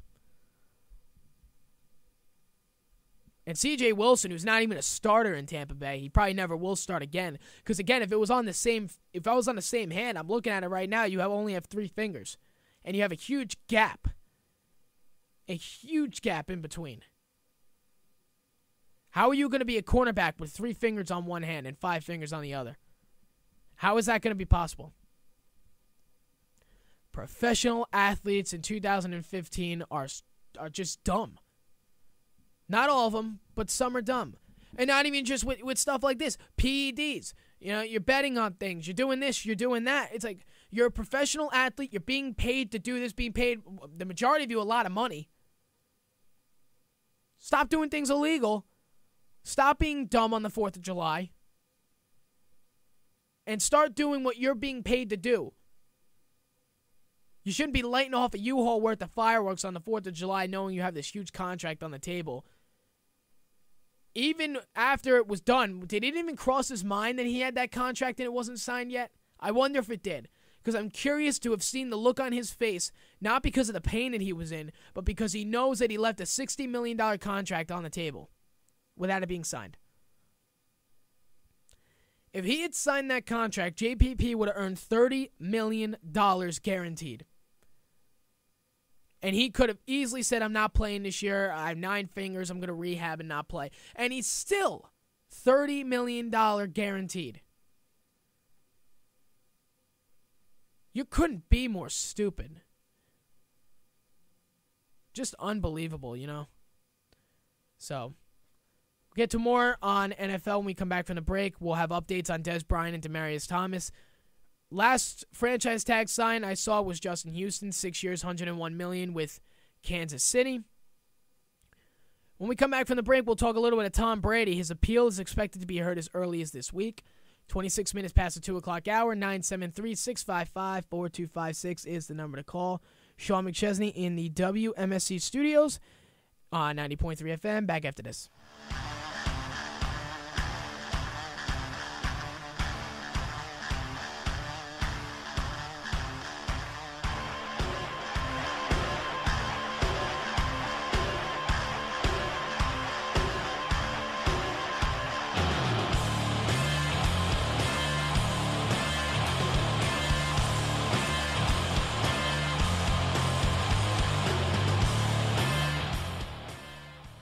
right, 31 minutes past the 2 o'clock hour. You're listening to SMC Sports on 90.3 FM. Sean McChesney in the WMSC studios. Just discuss a lot of NFL news that's currently going on. C.J. Wilson, JPP, playing without fingers this year, and the possibility of that happening. Dez Bryant's holdout looking like they're going to sign a deal. They're getting closer to an agreement, but who knows. Jackals game just concluded. The Jackals lost 8-7 to the Rockland Boulders, so their 7-1 or 7-2 lead blown. I don't know what happened there, but we will have the play-by-play media director of the Jackals, Michael Cohen, on very soon, more around the 3 o'clock hour, but the game just ended, so we don't know when he's going to come on. We will have him on to discuss that and a lot of other midseason updates with the Jackals this year. So we're going to have him on. We'll talk about that when that comes. A lot of MLB still to cover with the Mets and the Yankees, and a lot of teams in the MLB still to look at. We'll get into a little bit of NBA free agency because we did that a few weeks ago, but contracts were signed. But, you know, contract situations, it just goes to show that verbal agreements mean nothing with DeAndre Jordan signing with the Clippers when he verbally agreed saying he would sign with the Mavericks. So we'll get into that later, but let's talk a little bit of Tom Brady for a minute. We discussed it on the show many times. And I'm one of those people who want Tom Brady out 8 games. Not 4. 4 is already pushing it for the NFL. The appeal was done, I believe, a month ago. Roger Goodell came out and said the decision will come down as early as this week. If Roger Goodell does the right thing, he'll keep it at 4. Or I would be the commissioner to just say, screw it, now we're giving you 8 for trying. I don't think that's possible, but, you never know. Brady was suspended 4 games for his role in Deflategate in the AFC Championship win against the Colts, where they absolutely dominated the Indianapolis Colts. And he's lucky that they did, because if they didn't, it would be a bigger issue. Brady was accused of telling the ball boy to dock the footballs after they were cleared by the officials, and he also refused to turn his phone over. Now, I don't think Tom Brady should be let off this easy. There's a lot of talk of a suspension going to 2 games. There is even some talk of Roger Goodell just getting rid of it. If he does that, the entire NFL universe will go into an uproar of chaos. For reasons like this, let's say it was the Dallas Green Bay wildcard game and Aaron Rodgers did that. Because you know that Robert Kraft and Roger Goodell are good friends. Let's say let's say Tony Romo did that. Let's say they're playing in 10-degree weather. Tony Romo docked the footballs to get 11 of the 12 under the legal limit. Let's say he did that. Tony Romo's out 8 games, Jason Garrett's out the year. But instead, we have Brady out 4 games, possibly now 2, and Belichick hasn't even been questioned. Belichick, it's almost like he's not even involved in this thing. He's the head coach of the team. You really think the ball boy did that by himself? Unbelievable. It's the way the NFL works sometimes. How was Bill Belichick not questioned at all for this? How was he not punished at all? I don't understand. What is the NFL doing? Suspending Tom Brady 4 games, you're already pushing it with everybody's luck. It should have been 8 games. Because any other quarterback would have been out at least 8 games and their coach would have been out of the year. He would have been out the whole year for this. Now, I think the punishment would have been worse if Indianapolis had a shot to win that game. Indianapolis had no shot to win that game. Tom Brady could have threw my cell phone that I'm holding right now, and he still would have beat them by 30 points. That's the massacre that Indianapolis suffered. That's how bad it was. So Tom Brady is lucky that when he was caught, it was only, a 10-point game? And then he went off on Indianapolis minutes later and won the game by that much. He's lucky he did that, because if he didn't, it would be a much bigger punishment to deal with. However, it doesn't matter. And a lot of people are like, oh, well, New England won 44-7, this, that, whatever, blah, blah, blah. It doesn't matter, because Tom Brady cheated anyway. Okay? He docked the footballs so they were under the legal limit. And you're going to sit here and tell me, and it's only New England fans who are saying this, Tom Brady's innocent, this and that. New England fans have been doing that a long time. Excuse me.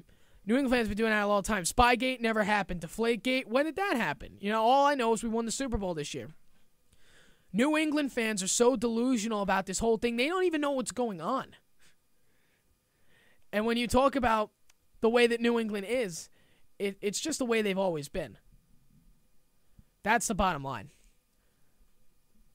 So we will have Michael Cohen on the air soon. I don't know exactly when he's coming on. He should be calling in very soon. So, because the Jackals game did just end, so it's a matter of when he's going to be ready. We're going to take a quick break here on SMC Sports. Coming up, we'll discuss a little bit more about Tom Brady. We'll do a lot more things regarding the MLB, a little NBA. 36 minutes past the 2 o'clock hour. Sean McChesney in the WMSC studios on 90.3 FM. Back after this. 43 minutes past the 2 o'clock hour. You're listening to SMC Sports on 90.3 FM. Sean McChesney in the studio. Now on the phone, the media director and play-by-play announcer of the New Jersey Jackals, Michael Cohen. Michael, you're on SMC Sports. What's going on?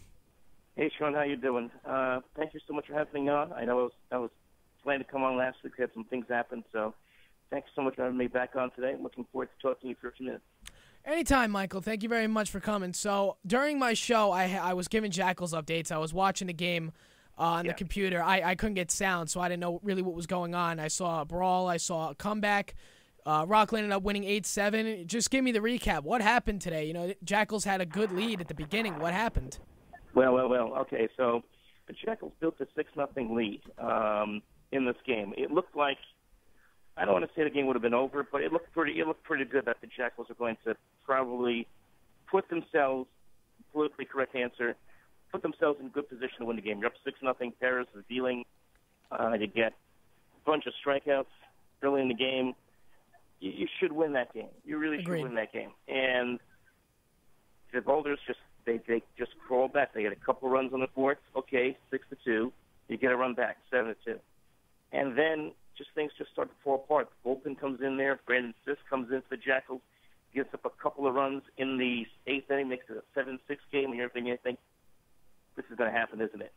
Now, luckily for the Jackals, I believe it was Maloney got tagged out. No, it was Cardullo got tagged out at second base in the inning, and that was a huge help because that would have been a tying run in the 8th inning, or in the 7th inning. But then in the 8th, the Boulders again get a couple guys on. Jackals get a flyout by Giuseppe Paccio, and I said at the time, that's bad for the Jackals because if they wanted to double play there, you don't want to face Jerry McDonald on with coming up with 2 guys on. What does McDonald do? It's a double, drives in 2 runs. Boulders take the 8-7 lead, and they go ahead and win. And you got to give credit to them. They're a good team. They've always been.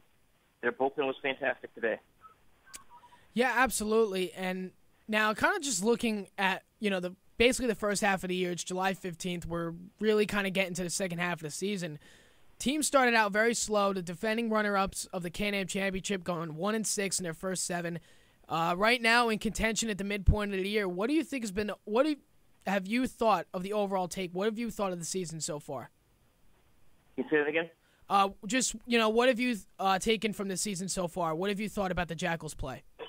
Well, I think this is a team that is, one, very, very good offensively as far as what they can do as far as producing runs.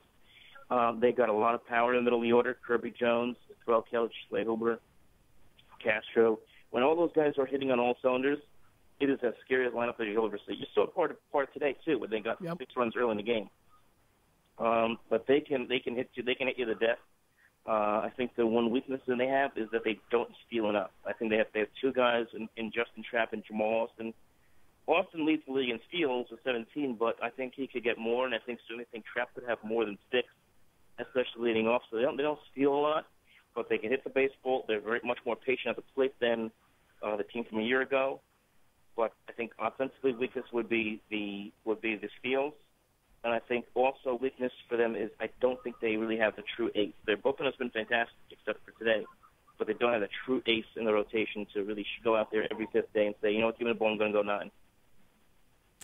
Yeah, absolutely. And now kind of looking at one of the Jackals' key players that I've seen come around lately, I feel is Leandro Castro, batting around near 340, over 20 RBIs, leading the team in pretty much almost every offensive category. What do you think is responsible for his strong play as of late?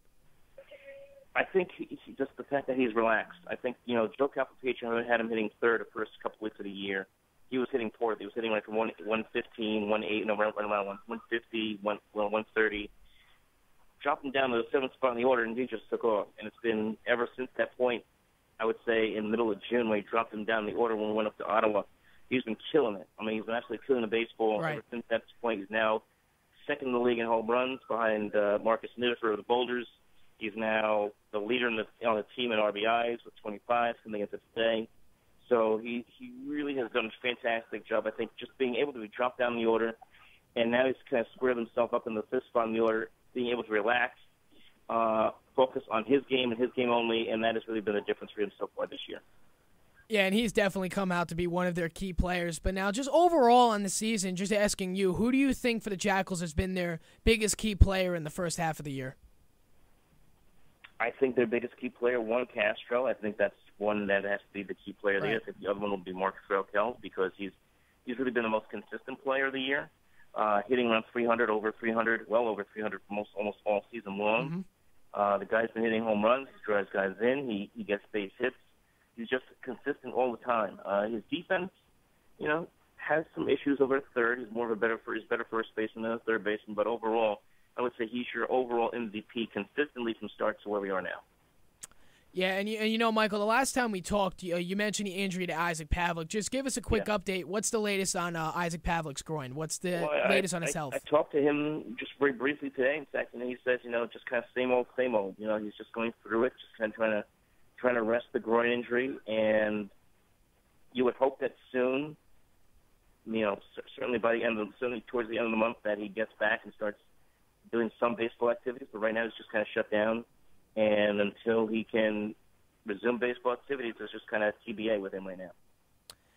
Yeah, and as we hit the midpoint of the season, New Jersey is a contender to be in the Can-Am Championship Series once again, but there are other contenders like Ottawa and Rockland. Who do you think are the top contenders to make their way to the final in September? Well, I think the fourth seed is going to get very interesting. I think first of all, you take a look at the top of the crop here. You got Rockland, you got Rockland, you got the Jackals at the top of the division. Quebec has kind of hung around. They haven't disappeared. They haven't been great, but they're right there. They're only 2 games back. The fourth seed is now interesting because all 3 teams in the bottom of the division are now up for the fourth seed. Right. Three Rivers hasn't done nothing to show that they can be the difference there in the fourth seed. Ottawa, I think, is the best team of the 3. They haven't done anything special either. And Sussex has been playing their best baseball now, and now they're right there in the mix. So if you're the Jackals, you're thinking this. We want to try to get past the Boulders who want first place, and you want Sussex to get the fourth seed. Now, that's not a rip on Sussex, but because the Jackals are coming off of a long road trip at the end of the year, you don't want to have to think about going up to Canada after a long Midwest trip. Right. And just while we're on the topic, last question before I let you go. The Jackals do have that long road trip at the end of the year. They don't want to go up to Canada, but, just for the Jackals' sake, the way they've been playing lately, they are a contender to go to the final. What do they need to do to stay relevant and keep themselves in the hunt for the final in September? I think what they need to do is they need to pitch better. I think starting pitching needs to be a little bit better for them. I think they need to, if they can find an ace, or not an ace, and again, Isaac Pavlik back there's your ace. If they can go out there and maybe find another starter, that would be good for them in the trade market. And I really think they need a lefty bat. I think they really need to have one. They have a bunch of guys that are right-handed power hitters. You get a lefty power bat that breaks it up. They really need to have that there as you move forward in the season. Yeah, absolutely. And, Michael, I really appreciate you calling in and giving us your insight. I appreciate it. Sean, I appreciate you having me back on after the mistakes I had last week. So thank you so much. This was a great show. I really enjoyed listening to replays of it. Thank you so much for having me on. I'm looking forward to talking to you again soon. Michael, no problem. Anytime. All right, we'll take care. Okay, take care. Bye-bye. All right, bye. That was Michael Cohen, the media director and play-by-play announcer of the New Jersey Jackals, giving us kind of a mid-season update on the team. The team lost today. They're in high spirits, though. They're flirting around first and second place in the Canadian American League division. So, much like us, WMSC Sports will be covering the Jackals all summer long, and we hope that they will make a run for the final in September. We really hope that's the case. But they started out 1-6 in the first 7. Now they're in contention for the final. It's only July, but a lot of things are still discussed. A lot of things are still not set in stone yet. But if I had to pick a series, I'd say Rockland, New Jersey in the rematch in September, which if New Jersey were to go in, WMSC Sports would have a field day with putting pieces together for that. And this interview will also be put in a feature for WMSC Sports as well. Hopefully we'll have that done in a few days. So take a quick break here on SMC Sports, 52 minutes past the 2 o'clock hour. We'll continue our discussion with Tom Brady. We'll have MLB throughout the 3 o'clock hour, a little bit of NBA as well. 52 minutes past 2 o'clock hour, 973-655-4256. Sean McChesney in the studio on 90.3 FM. Back after this. 90.3 WMSC, Upper Montclair.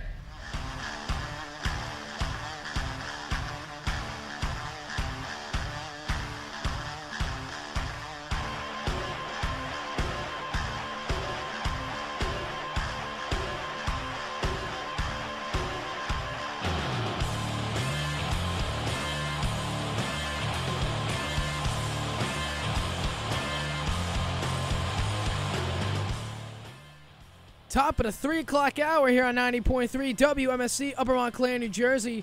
You're listening to SMC Sports. I'm Sean McChesney. This last hour of us, we will take you to 4 o'clock. Justin Frasco with the Tropical Storms will not be in today. So we'll be off the air playing autoplay till about 7 p.m. when Marshall Knight comes back on the air. So Justin should be on the air next week. I should make a further notice in advance. 2 weeks we won't be having a show. I'll be on vacation in Virginia. So I believe that's July 27th. We will not be on the air. I just got mentioned by WMSC Sports. It's the last hour of SMC Sports. Yes, it is. And it's good news to be a Cowboys fan. The news is getting better and better. Cowboys and wide receiver Dez Bryant finalizing their 5-year deal before the 1 o'clock or the 4 o'clock deadline. They have 1 hour to finalize the deal. So the news is getting better. It's getting much better for us Dallas Cowboy fans today. Sean Martin, I'm sure you're very happy as well.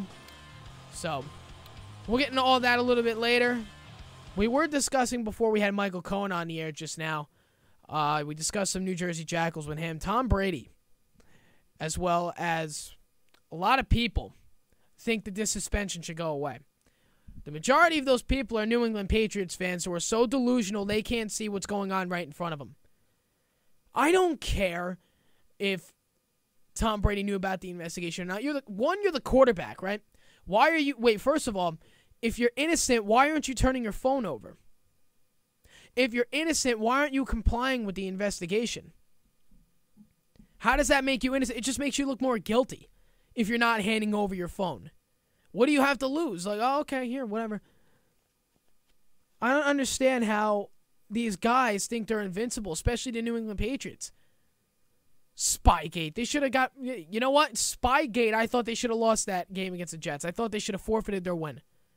They should have been 17-2 that year. Shout out from Mind the Gap, WMSC. Thank you very much. Getting shout outs from everybody today. But you look at what Tom Brady's doing right now. You look at the situation that Roger Goodell's in. If Goodell's going to do the right thing, he's going to keep the suspension where it is. Let him pay. That'll teach him. Do I think this is going to affect Tom Brady's career? No. He's going to be a first ballot Hall of Famer, but this is always going to be at the top of the list of stupid things that he could have done. I don't think this is going to affect Tom Brady's Hall of Fame status. I don't think it's going to do anything like that.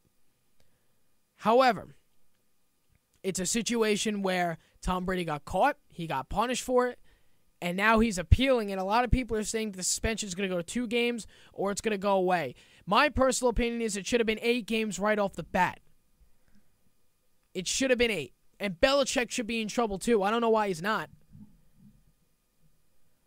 Because do you really think that this ball boy, who I've been saying this for months, could have been a student at the University of Massachusetts over up in Boston or wherever that place is?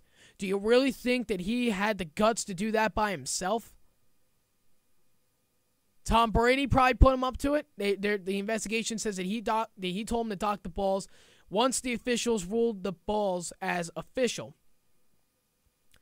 Why is Bill Belichick not being punished? You're the head coach of this team.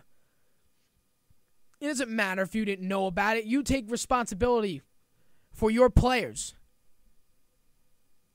And I doubt that Bill Belichick wasn't responsible. There's no way, because you know what? Bill Belichick has a track record. He is one of the smartest coaches, probably the smartest coach in the National Football League. But it's a matter of how stupid he can be at the same time. He's got a track record of things like this. All right? He's got a track record. How is he not being questioned? How is he not being punished? Because Goodell is Robert Kraft's friend? Get out of here. You got to be kidding me. That's the one thing that I thought the NFL did wrong about this whole thing, was they never questioned, or they probably questioned, but they never punished Bill Belichick. Because I'm sure he had a role in Deflategate.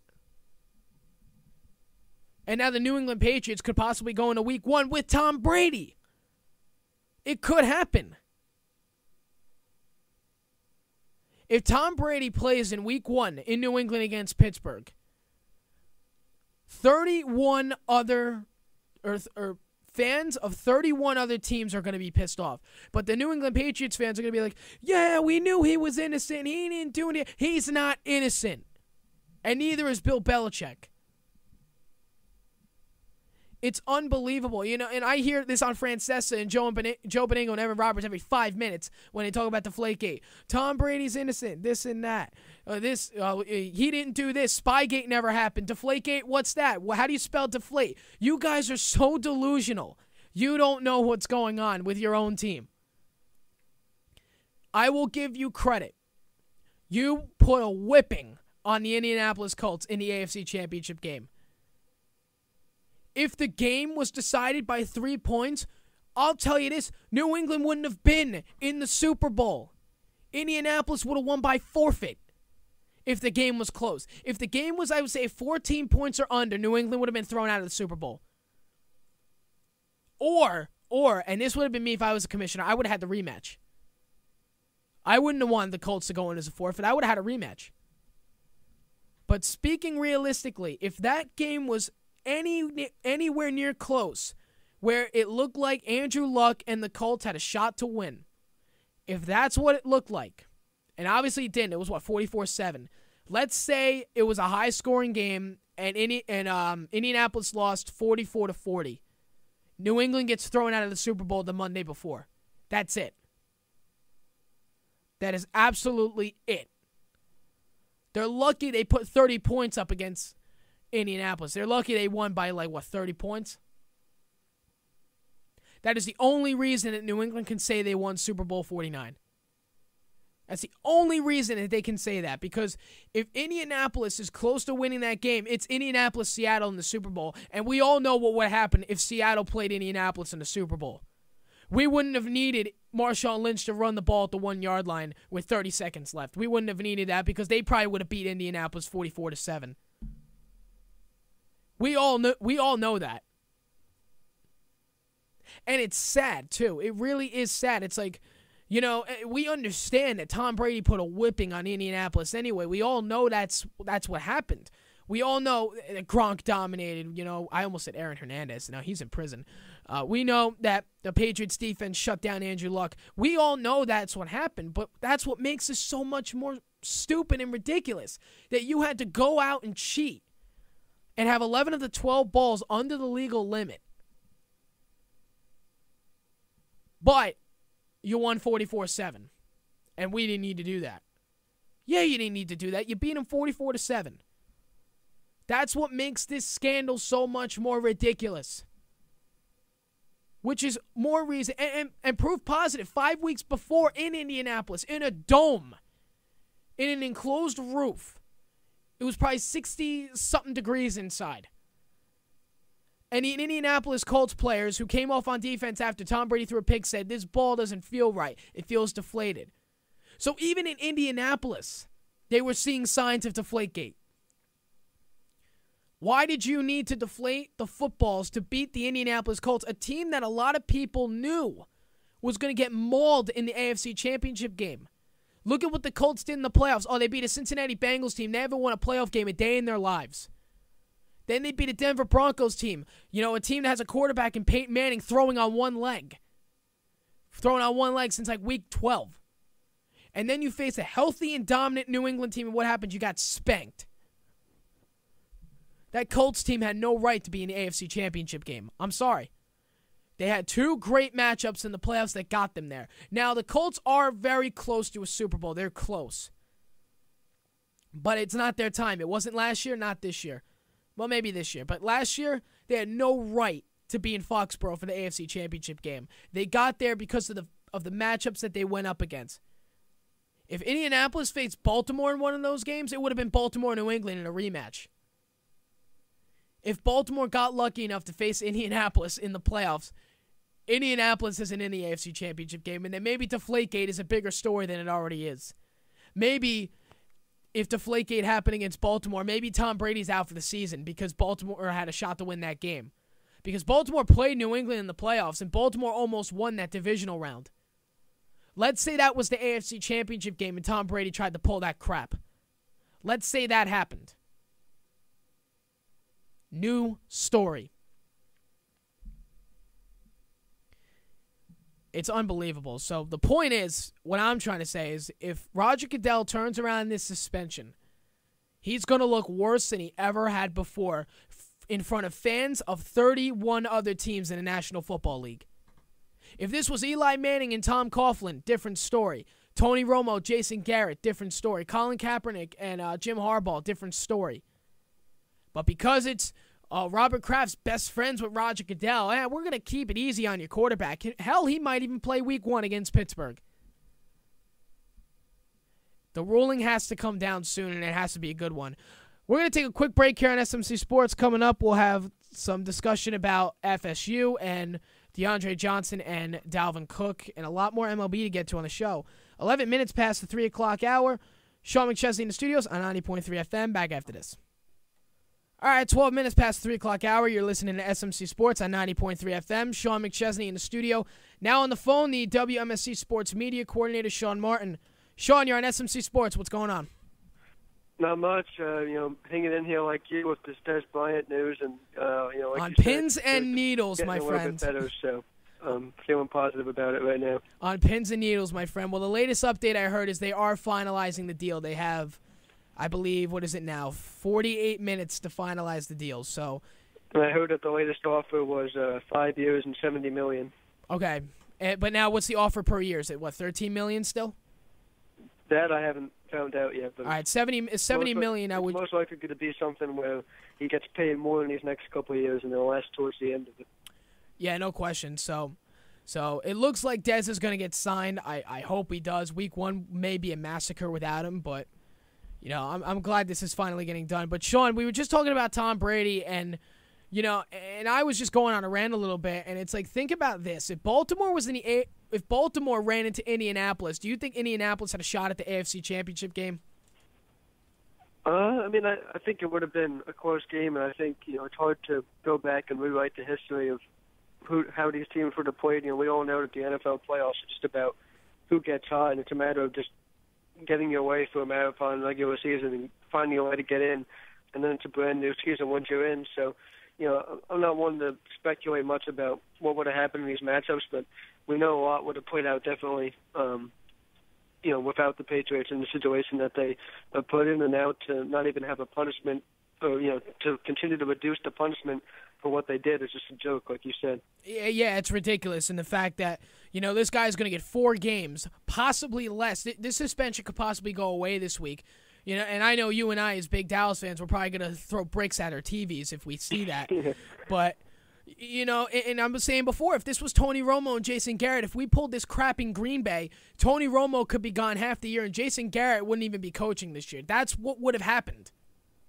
Yeah, what it is it's an attack on the integrity of the game. Oh, agreed. From an NFL standpoint. And, everybody from the outside the NFL world and inside the NFL world is really screaming about all these domestic violence suspensions and different player misconduct suspensions, and trying to compare them to this Brady one. And, obviously it makes sense to compare them, and people are up in arms that Greg Hardy went from getting the full season down to 4 games, and now that's even if Brady for just deflating the footballs. But the reason this Brady thing is such a big deal is because, like you said, he's sitting here saying he's innocent as a Super Bowl champion quarterback when clearly he's not innocent, and that's what's forced the NFL to step in, and it would have been a much simpler process. It still could have been a much simpler process, but this continues to drag on, And now, the latest development, of course, is that it's going to possibly be shorter than the 4-game suspension for Tom Brady, which I just think is ridiculous. Yeah. And the difference with the Greg Hardy thing is Greg Hardy was cleared of all of his charges before Dallas signed him. He was proved innocent. Now, obviously, the NFL still had doubts. They suspended him for, being involved in that situation, which is fine. He deserved that. But reducing the situation, or now the suspension to 4 games, I agreed with because, again, he was cleared of his accusations. Tom Brady's still guilty. Yeah, absolutely. Brady, like you said, there's no college student from UMass is gonna do this in the AFC Championship. You game. might.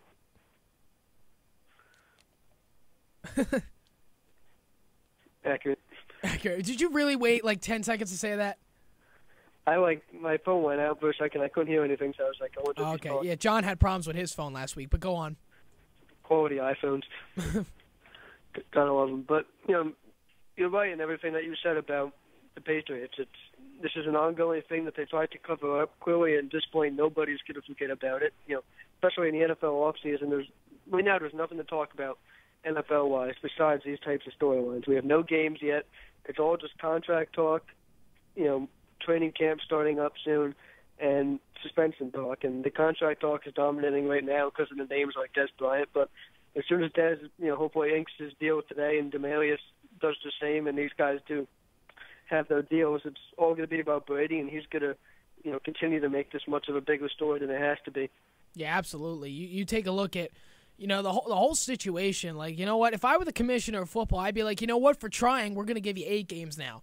Because this is all just, just a friendly favor he's giving to Robert Kraft. He's like, listen, I got to do something. And some people actually agree with the 4-game suspension, not even just Patriots fans. And I'm like, guys, think about if this was another team. If this was Dallas or San Francisco or Green Bay or Seattle does this in the NFC Championship game, think of the uproar of what Roger Goodell would have done to Russell Wilson and Pete Carroll if they had done this. It would have been so much worse than what Tom Brady's getting. And not even to mention, Bill Belichick hasn't even been talked about in a punishment accusation yet. Yeah, I mean, we don't know what role Belichick had in this, but like you said, there has to be something that he did, some way he was involved at the top of this, because he's been involved in everything that this team was involved in as far as bending the rules around the NFL with the Spygate and all those things. So the fact that Belichick's name hasn't come up is surprising, and, it might be something that Goodell has talked about behind closed doors and hasn't, made to the public, because, like you said, he is friends with Robert Kraft and all that stuff, which right now that's the worst kept secret in the world, is that he knows Robert Kraft. We all know he knows Robert Kraft. So it's just going to make it's going to make you look even worse when you give your whatever the hell reason you're going to give as far as why the suspension is going to be less than 4 games if it comes out less than 4 games. Because whatever reason you say in front of TV, we're all just going to translate as you did this because you know Robert Kraft. Exactly. And breaking news, Sean, and Cowboys Nation, listen up. Cowboys and Dez Bryant agreed to 5 years, $70 million deal. Woo! 40 minutes before the deadline. Awesome. Hashtag deadlines make deals. Deadlines make deals. I'm not going to lie, Sean. Last night I thought the deal wasn't getting done, and this morning I thought the same thing.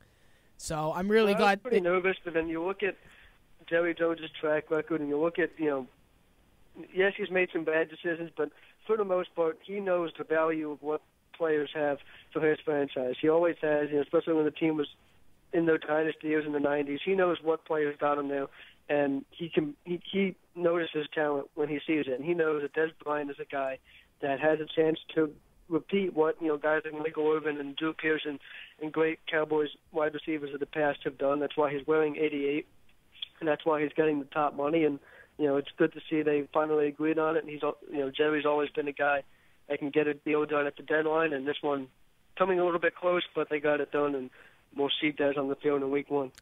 Yes, we will, against our lovely New York Giants, who we love to beat all the time. But you take a look at the whole situation. I thought Jerry Jones had the advantage the whole time. You think about it. Dez Bryant was going to walk out on $800,000 a game. He had one leg to stand on this whole time. I thought the entire time Jerry Jones had the situation right where he wanted it. Yeah, absolutely, especially with, the timing of this. If this leaks into, like, training camp or anything like that, then it becomes a distraction and it's not something that the Cowboys need. But now they have it done with plenty of time before camp, so, all the focus with the Cowboys now should be on a fully stacked roster and, trying to win the Super Bowl and return to the playoffs. Hopefully soon they'll be in that Super Bowl. That'll be a fun one to watch. But yeah. Now you just take a look at this Tom Brady situation right now. If you were the commissioner the first time, how many games would you have given him? Probably around 8 or so. I agree, probably 8, maybe 10 if I'm pissed off that day. Yeah, 8 to 10 seems like a fair range. I agree, and I wouldn't have given him the whole season because you know what? And I was just talking about this before, like you were listening. If this was a 3-point game in the AFC Championship game, New England would have been thrown out of the Super Bowl the Monday before, and then the suspension would have been 10 times worse. They're lucky they put the whipping they did on Indianapolis, the one that they did. Yeah, and so many things would have changed if this was a close game. Because first of all, the NFL wouldn't be able to really cover this up with the precision that they were able to. They kind of were able to say, the Patriots did pull out the Colts in the championships. Yeah. It doesn't matter. Let's focus on the Super Bowl. And the story just completely died down. And to be honest, I haven't forgot about it for a couple of weeks. But if this was a close game, it would be, a top story probably every single day up until right when we're speaking now, which would have been, tiring, of course, but deserving. So it would have been something we're still talking about. The pressure would have been on the NFL constantly, and they wouldn't have been able to take their time in Roger Goodell to make this decision and ultimately, weigh in on a lot of different things that ended up making this 4-game suspension at the moment. The appeal is expected to come at some point this week, and that's what they're saying, as soon as this week. So this is the earliest it's going to come. So, Sean, before I let you go, any other thoughts on this whole suspension? Like, what do you think should happen when the decision comes down? Well, I think obviously you can't go up in length, unfortunately. I know a lot of fans are calling for that. So I think it needs to stay at 4 games, and we need to move on from this whole situation, not be talking about deflated footballs. We all know what the Patriots did wrong. We all understand the implications it had. And in the end, it doesn't hurt Brady's legacy a ton. We're still going to see him on the field in some big games for the Patriots. So, even a 4-game suspension isn't that much of an impact. So it's time for us to move on from this, I think, with the 4 games staying intact. Absolutely. I think the 4 games should already stay intact. I think the NFL was pushing it when they put it in the beginning, but you can't go up unless there was something that they found. Keep it at 4 games. Keep them off the field at AT&T Stadium in Week 5, and let's just roll from there. Sean, I appreciate you calling in, all right? I'm glad to hear from you. No problem. Thanks for having me. Anytime, man. See you later. Well, Sean Martin, the WMSC Sports Media Coordinator, giving his insight on Deflategate and Dez Bryant. If you just tuned in, Dez Bryant is officially agreeing to a 5-year, $70 million deal with the Cowboys. He will sign before the 4 o'clock deadline today. Great news for Dallas Cowboy fans. If you're listening, hold your hands up high. You can sleep well tonight. We're going to take a quick break here on SMC Sports. Coming up, we'll wrap up with MLB, Mets and Yankees, and other news around the league.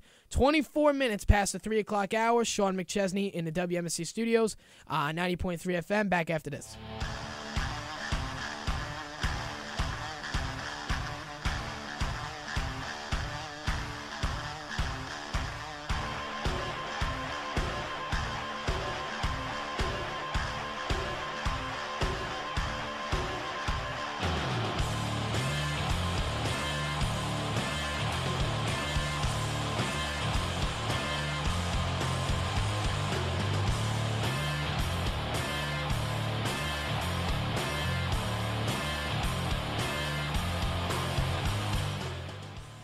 Do you make music? Are you in a band? Or maybe you're a solo artist? Do you want more exposure? Look no further. Montclair State University's Underground Radio 90.3 WMSC is always looking to put new music on the air. So artists, listen up. If you would like to send your music to WMSC, you can send a digital copy to music@WMSCradio.com. Keep in mind that music with offensive language or content will be subjected to FCC regulations and censored if needed. Questions? Call the request line 973-655-4256. So what are you waiting for? Send in your music to 90.3 WMSC now. And 26 minutes past the 3 o'clock hour, you're listening to SMC Sports on 90.3 FM, 973-655-4256, the number to call. Sean McChesney in the WMSC studios. We covered a lot today. A lot of baseball, a lot of football. Well, the baseball we're going to get into now. We discussed a lot of football regarding Dez Bryant, Demaryius Thomas, Deflategate, JPP, CJ Wilson blowing off fingers. Discussed a lot of that. A little bit of NBA we discussed before with the signing of DeAndre Jordan, who I believe really has trust issues. If you're going to verbally commit to a deal with the Dallas Mavericks, and then right before the clock strikes midnight, you sign a 5-year max deal with the Clippers. And not to mention that you couldn't even give Mark Cuban a call saying, hey, man, I'm sorry, it's not going to work out, all right? I want to go back to L.A. Sorry, not sorry. You know, be a man about it. We discussed a lot about the home run derby, which I personally loved last night, or 2 nights ago. I thought it was the best home run derby I've ever seen in my life, and probably the best home run derby in the 30-year history of it. Discussed a lot about the All Star Game, the results, should Pete Rose be reinstated, blah, blah, blah. So now we'll get into a little bit of baseball, and we'll start with my New York Mets, who have been a roller coaster ride to watch this year, but we're still watching after the All Star break, which is something that we wanted to say this entire year. So kind of like a first half review almost, the Mets started out 13-3 in their first 16. Since then, and the Mets have climbed a little bit over to 500, or almost 500 before after this. 34-39 since the 11-game winning streak was snapped. They had a horrible month of June. They went 12-15 in June, shut out 4 times, and they were held to 1 run 4 times. 32-14 at home, one of the best home records in baseball. This is what's been killing the Mets, and they have to play better on the road, especially with what's coming this week. 15-28 on the road, the worst in the MLB. The Mets are 2 back in the Nats in the NL East, 1 back from the Cubs for the second wildcard spot. The Mets have won 7 of their last 9 to close the first half. But after the break, the Mets have 6 tough games on the road. They start with St. Louis, who's currently 56-33 on Friday, and then after that, they face Washington, the division leader, on the road, followed by 3 at home against the Dodgers. So right off the bat, the Mets have 3 first-place games. They will have 3, I can't say this right, 3 series with first-place teams to start off the second half of the season. It couldn't get worse for the Mets. This is where they have to excel, especially on their 6-game road trip. They got to take 500 out of that. Because, yeah, the Mets are 47-42 right now. They had a great end to the first half, winning 7 of their last 9. But you've got St. Louis, one of the hottest teams in baseball, who can lose everybody, especially, like one example, Adam Wainwright, and still be the best team in baseball. Then you've got the NL East leading Nationals, who the Mets never play well when they go over there, except for opening series when they won 2 out of 3. And then you've got the Dodgers. If this doesn't go the way the Mets wanted to, the season could be over in 9 games. It could be over. The Mets need to take advantage of the fact that they're hot, and I felt like the All-Star break I thought was the worst time for it to happen to the Mets right now. They got hot at the end of the first half, and then now they're 4 days off. They don't play again until Friday. Not to mention, no Met besides DeGrom went to the All-Star game last night, which, by the way, DeGrominated 9 pitches, struck out the side. I think he threw 7 fastballs in a row. What was it, 97, 98 miles an hour, each of them. DeGrom was awesome in the All-Star game last night. And good for him, his first All-Star game. Very proud to be a Mets fan for him. But looking at the series that the Mets have coming up, a lot of people are going to write the season off now. The last time the Mets were over 500 going into the break was 2012. We all remember what happened in 2012, right? The Mets' worst finish in years. But they went in 500 the All-Star break. I'm not saying that the Mets can make a run. I'm not saying the Mets can't make a run at the postseason. They certainly sure as hell can, because they still got a lot of guys on the DL. Wright's still on the DL. Darno's on the DL. They got a lot of guys that when they come back can help this team make a run at the playoffs, make a run at the NL East, make a run at the second or first wild card spot. Because right now, the wild card game, the season ended today, is Pittsburgh-Chicago. Pittsburgh, one of the best teams in baseball as well. They're only 2 back of St. Louis. But you got to take into perspective right here exactly what is going on. If the Mets don't perform well in these next 9 games, the season could very well crumble at our feet. Very, very tough 9 games coming up. A preview for Friday, though. Noah Syndergaard takes the mound, his Busch Stadium debut. He's 4-4 with a 3.11 ERA.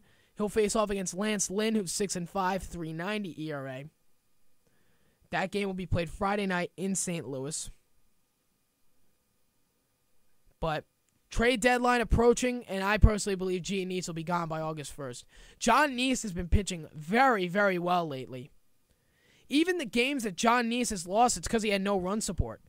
And you could say the same for all other 5 pitchers in the starting rotation. And it couldn't get any worse. Steven Matz is now on the DL with a lat injury. Could it get any worse for this team? How many more guys are going to go on the DL before the season is over? How many of those guys are still going to be on the DL when 2016 starts? It's unbelievable.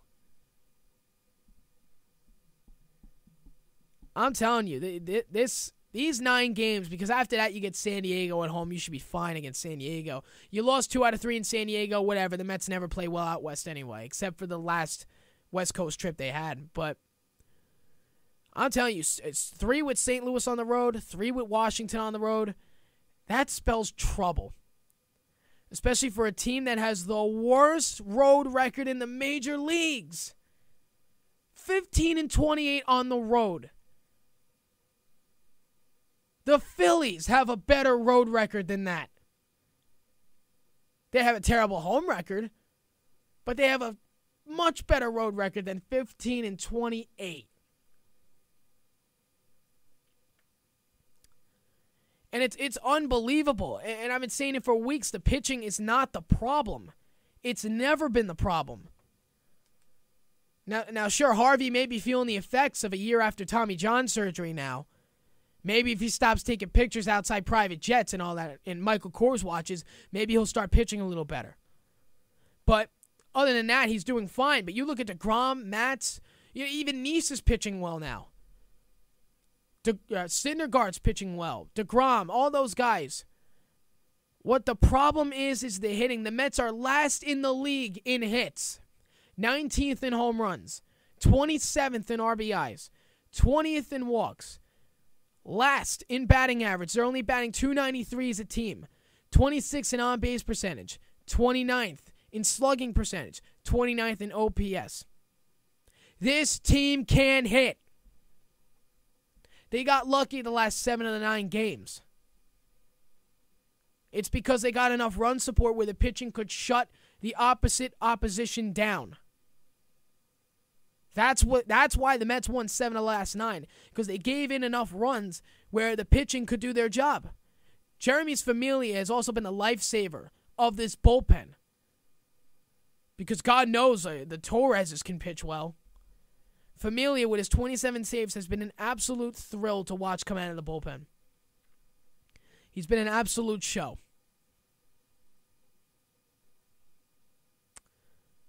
But the Mets, my God. This team, this club, as a ball club, can't hit.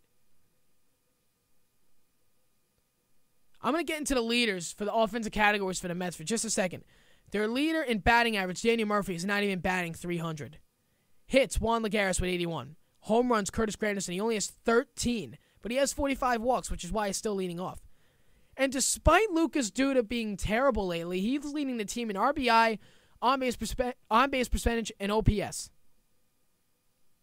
To think that a batting average leader on the New York Mets isn't even batting .300, that's a problem.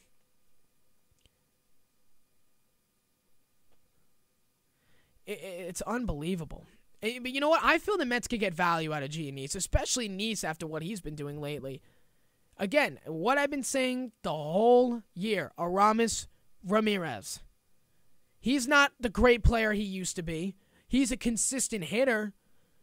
And personally, if you ship G and Nice to Milwaukee to get him, it could be a valuable trade for both sides because you know what? Milwaukee's a big ballpark. Nice, I feel, is a fly ball pitcher. If he were to pitch somewhere in Milwaukee or Minnesota or Miami, he would be a good 3 or 4 starter, maybe a 5 starter. Especially because those teams have no hope, except for Minnesota. But you look at Milwaukee and Miami this year, what have they done? Well, Miami had better expectations than the Mets this year. What'd they do? They fired Mike Redmond midway through the year, and then they brought in a general manager who has never managed an MLB game in his life or played an MLB game in his life. And now the players that he brought in, he's now coaching. Great move, Miami. You could see why Miami's doing so bad. And then Milwaukee, my God.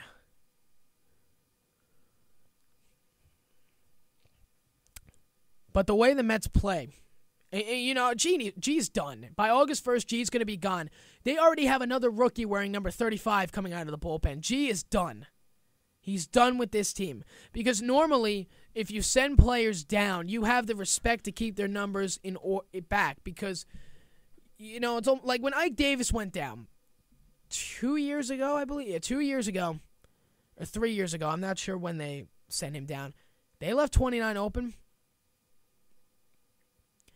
That happens, okay? Wilmer Flores goes up and down, they save number 4 for him. Happens to a lot of guys. But when one guy gets designated for assignment, he accepts it and he goes to AAA, and then you give another rookie number 35, how much more can the Mets disrespect Dylan G? Now, Dylan G has pitched like crap this year, I understand that. But how much more can you disrespect Dylan G? First one taken out of the rotation, which I personally think John Nee should have been the first. And the only reason they didn't is because he was a lefty, and they were waiting for Steven Matz to develop. Dylan G gets thrown out of the rotation first. He's put in the bullpen. He's pissed off. Can't hack it in the bullpen, gets designated for assignment, pissed off again. And then they bring up a rookie in his place wearing number 35. For me, that'd be it. I'd just be like, I want to trade. I want it now. And I'm sure that's what he said. So I am sure, damn sure, by August 1st, Dylan G will be wearing another uniform. And the same goes for John Nice as well. With those guys, there's some value that you can get. We're not looking for a superstar who's going to hit 40 home runs a game. Season, I'm sorry. We're not looking for that guy. We are looking for a consistent bat who can help the Mets add run support and make their way to October. This is still a team with a shot. Still, I'm not saying to win the World Series or anything. I'm saying that there is a shot still that the Mets could very well be in the postseason. Wild card game, NL East champs. There's still a shot because Washington is still on a cold streak too. They're on and off like God knows what. Washington can't get into a groove. I was thinking Washington was going to have 60 wins by now with the team they had. They only have 48? 48 wins. I was expecting 60. And St. Louis only has 56. I was expecting Washington to be the best team in baseball by this point. I was expecting them to be in the World Series this year. That was my prediction at the beginning of the year. I'm taking that back. But that was my prediction.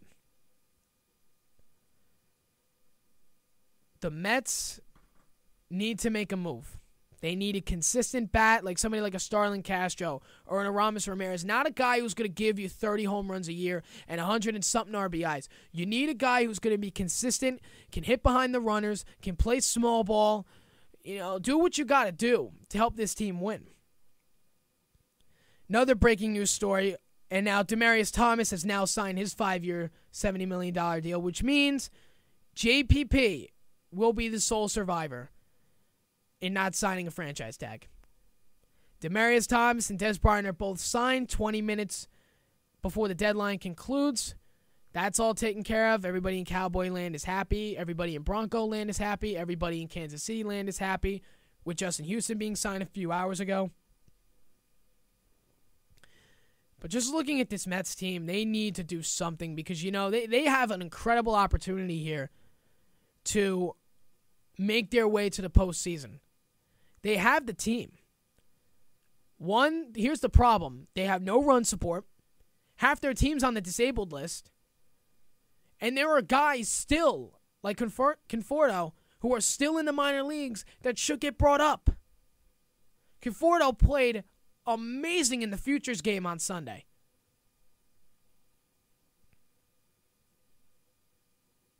And not to mention, Terry Collins doesn't know how to lead this team either. I'm confident now Terry Collins won't lose his job this year. But Mets fans are still screaming, including myself, for Wally Backman to take over the team. If you have a winner, because Terry Collins wasn't a winner with Anaheim, he wasn't a winner with Houston. You have a guy like Wally Backman who actually has been through success as a player. That could be good for your team. Joe Girardi started out with Florida. He didn't do so great there. Then I think he managed Chicago for a little bit. I could be wrong with that. But, when he went to a team that he was comfortable managing, with guys like Derek Jeter still on the team, guys like, I think Derek Jeter was the only one he was still on the team. No, Andy Pettitte was on the team. He had guys like that he was comfortable managing. He was in a comfortable environment. He was in his prime with the Yankees. That's where he won all his world championships. So for him to go back to Yankee Stadium and manage the Yankees, sure enough, first year he didn't do so great. Second year, won the World Series. The Mets got to make a move, and they've got to make it very, very soon, or else it spells total death for this team. They have a shot to go to the postseason. What they need to do, and what's going to be in the way of them making the postseason, is the trade deadline, July 31st. Take a quick break here on SMC Sports. Coming up, we'll discuss a little bit more with the Yankees and a lot going around with the MLB. 43 minutes past the 3 o'clock hour. You're listening to SMC Sports. Sean McChesney in the studio on 90.3 FM. Back after this. All right, 48 minutes past the 3 o'clock hour. You're listening to SMC Sports on 90.3 FM. Sean McChesney in the studio. Got about 12 minutes left to wrap up. Justin Frasco, host of the Tropical Storms, will not be in today. So we will be putting the station in autoplay, and you can tune back in for Masha all night at 7 p.m., and she'll take you to 10 p.m. So wrapping up a little bit, we have just an update on the New York Yankees a little bit, who, my God, has surprised everybody. They came in with the lowest expectations in the league. Didi Gregorius taking over Jeter's spot at shortstop. Steven Drew not being able to hit anything. CC not being himself. The team is 48-40. They won 7 of their last 10, 25-16 at home, 23-24 on the road, and are 3.5 games up for first place in the AL East. And what's good about them is they're going to begin the second half at home, 6 games, first with a struggling Seattle team, and then 3 at home now with a contending Orioles team. The whole AL East is contending, really. Besides Boston, everybody's like 3.5 out, or 4.5, or 5.5. The AL East belongs to any team that wants it. That division is going to be the last one decided. It's going to come down to the last day of the season. It's unbelievable. And then they're going to hit the road for 3 with the second-place Twins. And, the Yankees, they have a tough time with teams like this, and a big park like Minnesota, that's going to be a tough series for the Yankees. Kind of previewing, though, what's going to happen on Friday at the stadium. Seattle versus the Yankees. Seattle going into 41-48. Montgomery will pitch for Seattle. He's 4-3, 2.29 ERA. And Tanaka will go for the Yankees. He's 5-3 with a 3.63 ERA. Just kind of looking at their leaders on offense a little bit. Jacoby Ellsbury leading the team in the batting average category. He has a 3.18 average. Brett Gardner, the 2015 All-Star, which he rightfully deserved, leading the team in hits with 96. Mark Teixeira leading the team with home runs and RBIs. 22 home runs, 62 RBIs. A-Rod leading the team at walks. A lot of those may be by hit by pitch, but I don't have any video evidence to prove that.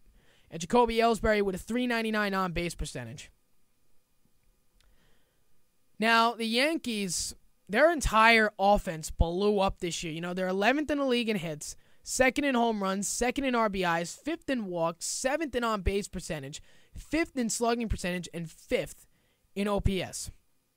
The Yankees' offense isn't really the problem here. The pitching has to be more consistent, though. You know, you're looking at guys, especially like CC Sabathia, who I think should be in the bullpen. He's going to pitch on Saturday. But come on, he's 4-8, 5.47 ERA. That's probably his highest. In his last 7, though, he's 2-1, which is good. But again, that's 7 starts. So which means you had decisions in 3 of those starts, and in 4 of them you didn't. That means the offense bailed you out. Most likely. In his last 7, he's 2-1, 5.18 ERA, 48 hits, and 23 earned runs. 4 no decisions in those starts. He's not the 2009 CC anymore who won 19 games and brought the team to the World Series. He's not that guy anymore. He hasn't been for about a year or 2. Now, the pitching is decent. You know, they're 11th in the league in allowing hits, 12th in earned runs, 13th in home runs allowed, but they're 5th in strikeouts, so it shows you that their pitching is doing something. Their ERA, however, as a team is very high. 20th in the league, 3.96. That's the one issue that concerns Yankee fans. It doesn't concern me because I'm a Mets fan. Looking at this New York Yankees team right now, it's obvious that a change has to be made. Has to be made. Not necessarily to go after somebody. I'm talking about CC's got to get his butt in the bullpen. I'm sorry. I understand they're paying him a ton of money. They signed a huge contract with him in 2008, 2009. But enough is enough. You know, you showed the guy how much you respect him already by not doing this in May. But I'm sorry, if you're going to be a contender, you need to get him out of the bullpen. And guys have to come up. Maybe you look for another pitcher for the trade deadline. But get CC in the bullpen. You know, he may be consistent pitching 1 or 2 innings a night. Mariano Rivera wasn't a great starter. He's the greatest closer the MLB ever had. But he started as a starting pitcher.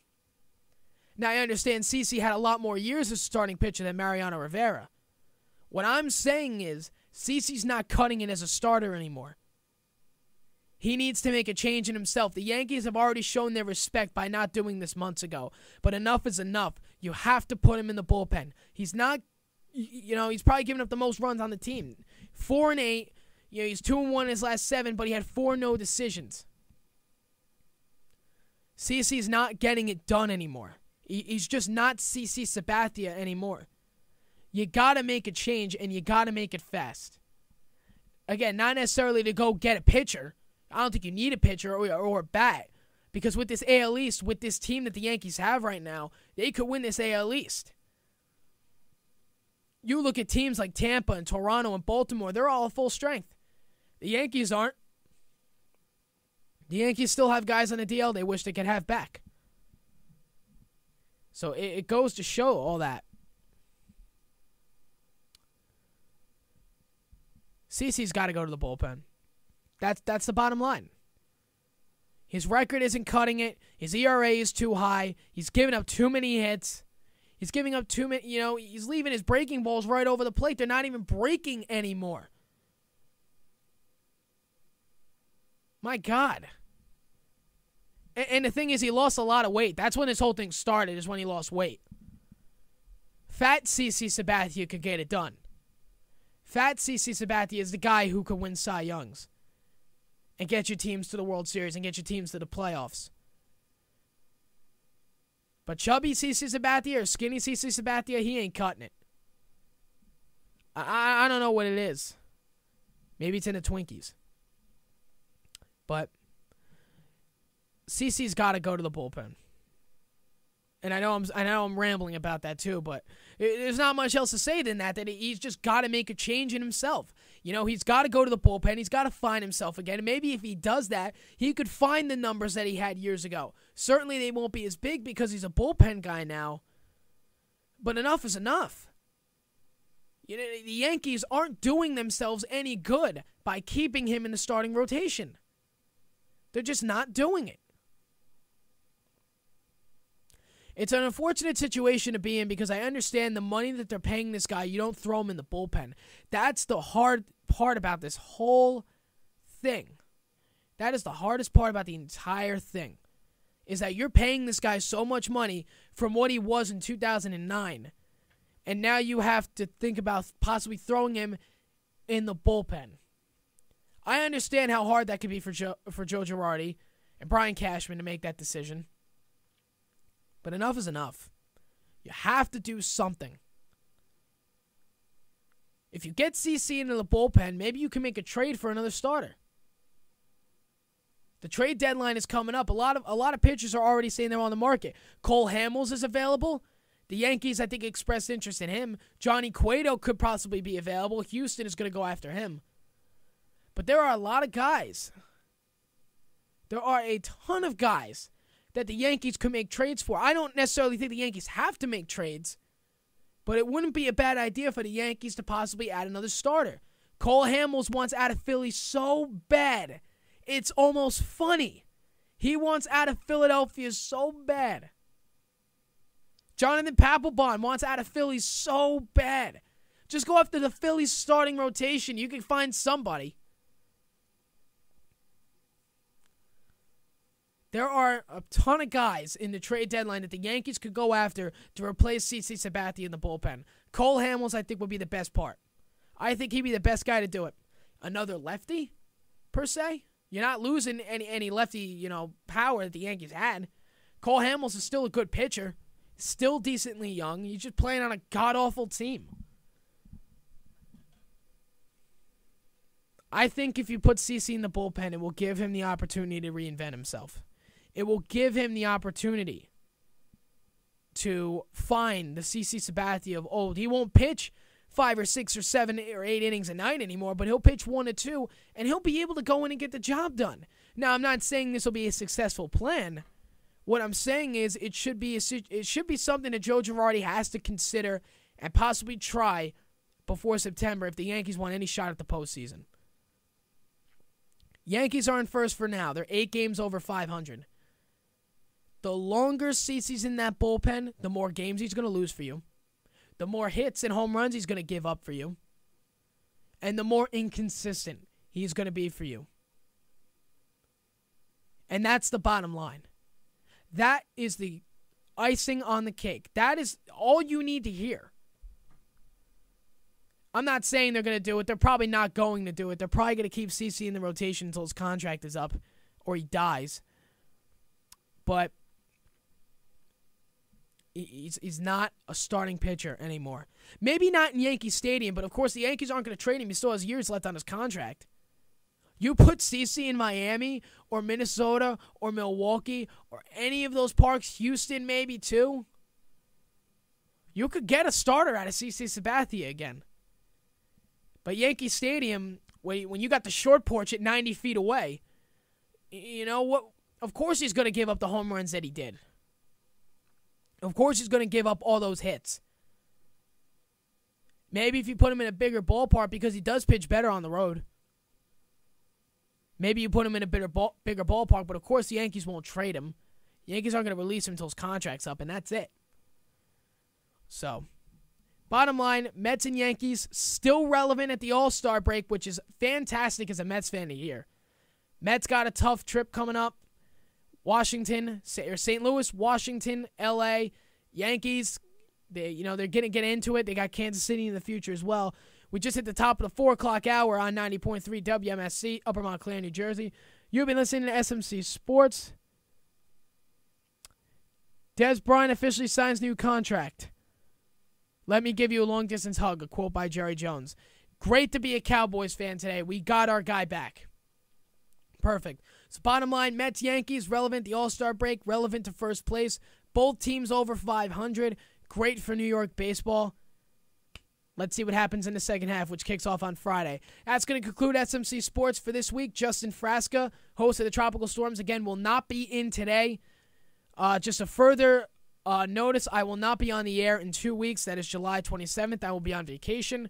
So next week we will have a show. The week after we will not. I'm going to try to see if we can maybe postpone the show to another date. Maybe like a Sunday or a Saturday. We'll see. But so just in notice, I won't be on the air in 2 weeks. Next week we will. The week after we will not be. So thank you guys for listening. We covered a lot today. Will be a lot to cover again next week. Tropical Storms won't be on the air.